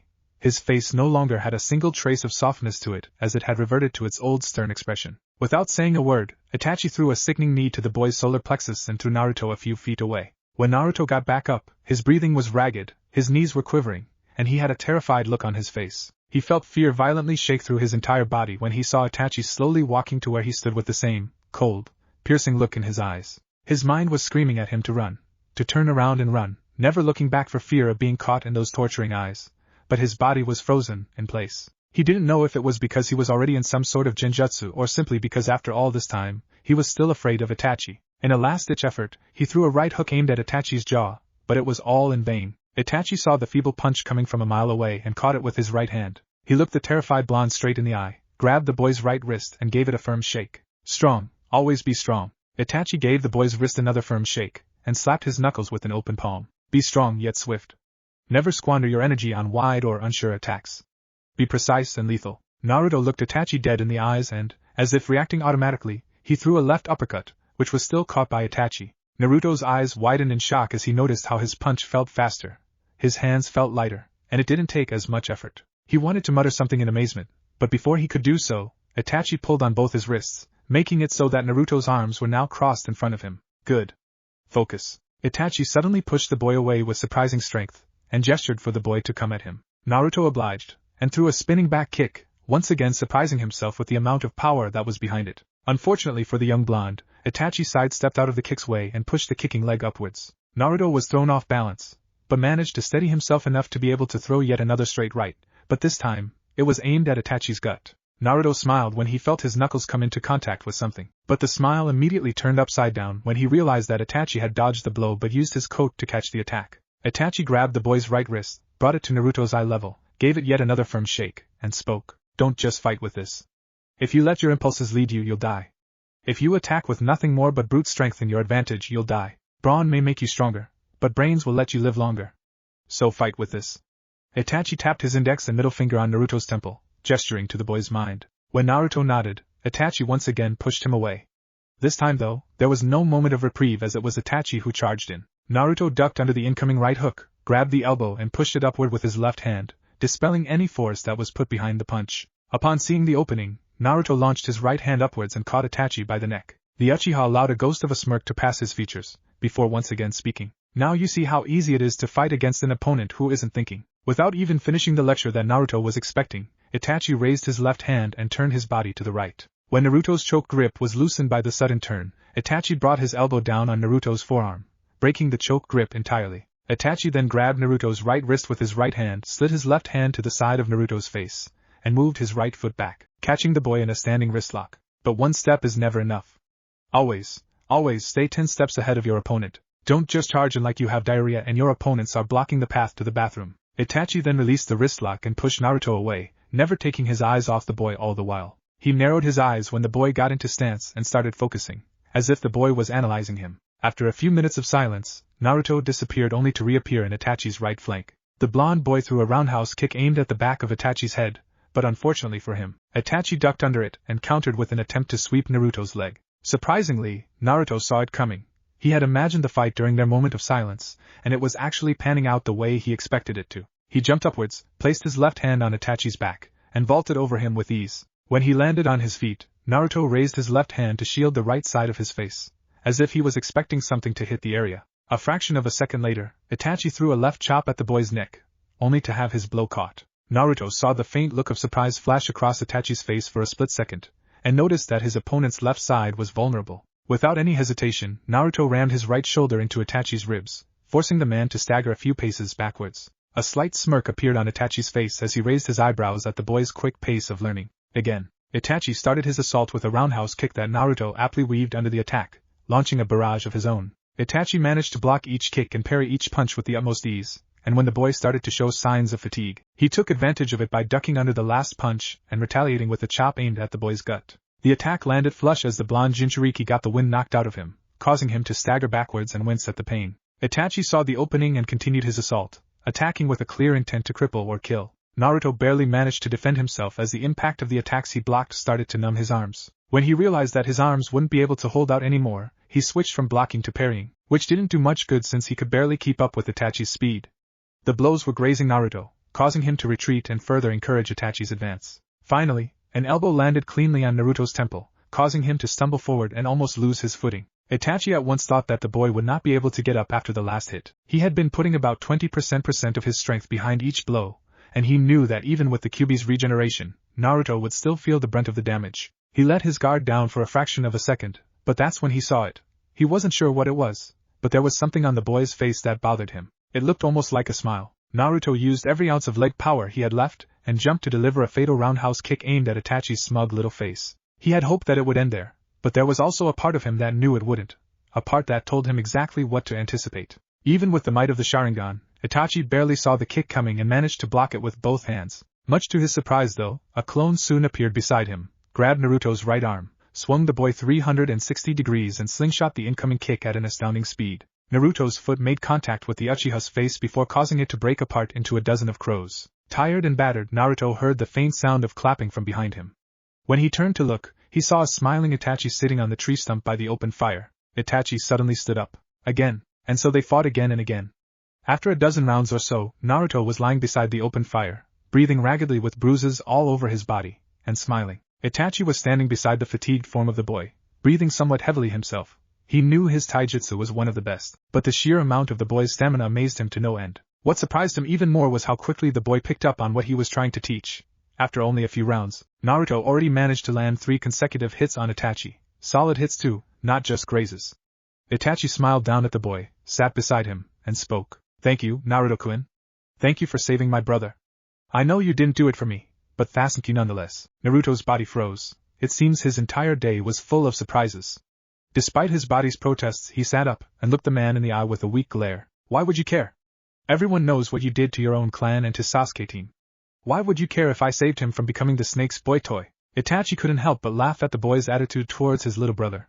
It was clear that the two shared a bond. It was the same bond that Itachi used to have with Sasuke, and the same bond that he wished to rebuild someday, the bond of brotherhood. Naruto, on the other hand, merely raised an eyebrow at the cloaked man's strange behavior. He never imagined the menacing Itachi Uchiha to be capable, well, happiness. When Itachi had finished laughing, he turned to address the boy's question. "Everything always has more than one side to it, Naruto-kun. It's not just black and white. There are multiple shades of gray. I know what you know, and I also know that there's another side to it. I could explain, but I'm afraid it'd take too long." Naruto frowned at the man's secrecy. He turned his gaze to the fire and, after a few minutes of silence, spoke. "I've got time." Itachi raised an eyebrow in curiosity. "I've got time. I've got nothing but time. Besides, I'll need to keep myself preoccupied since I'm your prisoner now." "Prisoner? You are going to take me to Akatsuki, aren't you? What gave you that idea? Naruto was absolutely baffled. Itachi Uchiha was the Akatsuki member tasked with the capturing of the Kyuubi no Yuko. Yet here he was, right in front of Naruto, and he was practically saying he had no interest in carrying out his task. What the hell are you talking about? You're an Akatsuki member. You're supposed to loyally fulfill your task. Now it was Itachi who was staring at the boy in confusion. After a few moments of awkward silence, he smiled at the boy and ruffled his hair. It's not that simple, Naruto-kun. Why? Naruto was standing now. He couldn't help but feel as if Itachi was toying with him. When he saw the slight frown that dawned over Itachi's countenance for a few seconds before the man smiled at him once again, he calmed himself down and decided to hear him out. Naruto, you said you had time, didn't you? Sit down. I'm going to tell you a story, but only if you promise me one thing. Don't hate the leaf. The blonde boy nodded, and Itachi proceeded to recount his entire story to the boy, including the goals of Akatsuki. It was his first time talking about it with anybody, so it came as no surprise when he would stop at certain points and don a look of disconnection. When he had finished, Naruto's mouth was ageti. He opened his mouth to speak, remembering to choose his words wisely. I'm sorry about what I said earlier, I didn't know. Itachi snapped out of his disconnected trance and threw a smile at the boy. It's okay, Naruto-kun. I don't blame you for feeling that way, considering how much you cared about my brother. What? I do not care about that team. You say that now, but didn't the two of you lock lips before? Ew. Shut up, you gross furball. Naruto could barely hear his own thoughts behind the demon's hysterical laughter. When Kyuubi decided that it was once again nap time, Naruto turned back to Itachi. You really love Konoha, don't you? Hi. To think you did all that for Konoha. You're wrong. Naruto tilted his head to the side in confusion. I didn't do it for a hidden village. I'm not that benevolent. He let out a slight chuckle before continuing. I did it for my little brother. I did what I had to in order to protect the only family I have left. But still, I can't say there wasn't a part of me that didn't want to save Konoha. To be a hero of Konoha. Isn't that what you wanted as well, once upon a time? Hero? The people of Konoha see you as the complete opposite. You joined the Akatsuki and you even infiltrated Konoha once. I hate to break it to you, but they don't see you as a hero over there. And yes, it was what I wanted. Naruto fiddled with his necklace before continuing. A long time ago, when I didn't know about the things that were so much more important than a village that treats its heroes like trash. Itachi frowned at the boy's response. Somehow, it felt like the Naruto he was speaking to right now wasn't the same boy as before. It seemed as if something was eating away at him, slowly chipping away at his soul. He seemed a bit darker than before. Do you resent them? Do you not love your village anymore? I don't know. That's not it. I think, don't get me wrong. I love the hidden leaf, or at least the idea of it. I don't know if it's worth fighting for anymore. Then fight for something else. Naruto eyed the man with curiosity. He thought Itachi was being sarcastic, but the look on his face indicated that he was absolutely serious. After a few seconds, Itachi grabbed something that was inside the hollow stump he had been sitting in and tossed it to the boy. It was a simple pair of black shinobi pants, a fishnet shirt, a black long coat with white fur around the collar, and a kitsune mask. Naruto's eyes widened in joy. He had always wanted a kitsune mask, but when he had tried to buy one from a shop in Konoha, the man literally kicked him out and threw small pots at his head. He was about to try them on, when he suddenly realized that something had to be up. What is this for? Remember what I told you about the true purpose of Akatsuki's hunt for the tailed beasts? Yeah, and don't worry, I already have a plan for that. Itachi chuckled to himself and smirked at the boy. He could not wait to hear what the little blockhead had in mind. Do tell. I'm going to gather all the Jinchuriki, and we're going to fight against you guys. Naruto's confident tone caused Itachi to giggle uncontrollably into his hand. When he stopped, he looked at the boy and smiled. You've got the right idea, but you're looking at it the wrong way. Listen, I'm on your side, Naruto. You've convinced me with how you managed to turn my little brother away from Orochimaru. You have true strength and a special skill. You always manage to steer people away from the darkness. Maybe it's your resolve, or maybe it's just your stubbornness, but you have the ability to get people to see things your way. So for now, I want you to do two things for me. Naruto's jaw practically hit the ground. Itachi Uchiha, his once sworn enemy, was now acknowledging him? It all seemed too good to be true. Despite his confusion, he managed to snap himself out of the little daze he was in and nod, signaling that he was willing to do what Itachi asked if it was for the common good. Okay.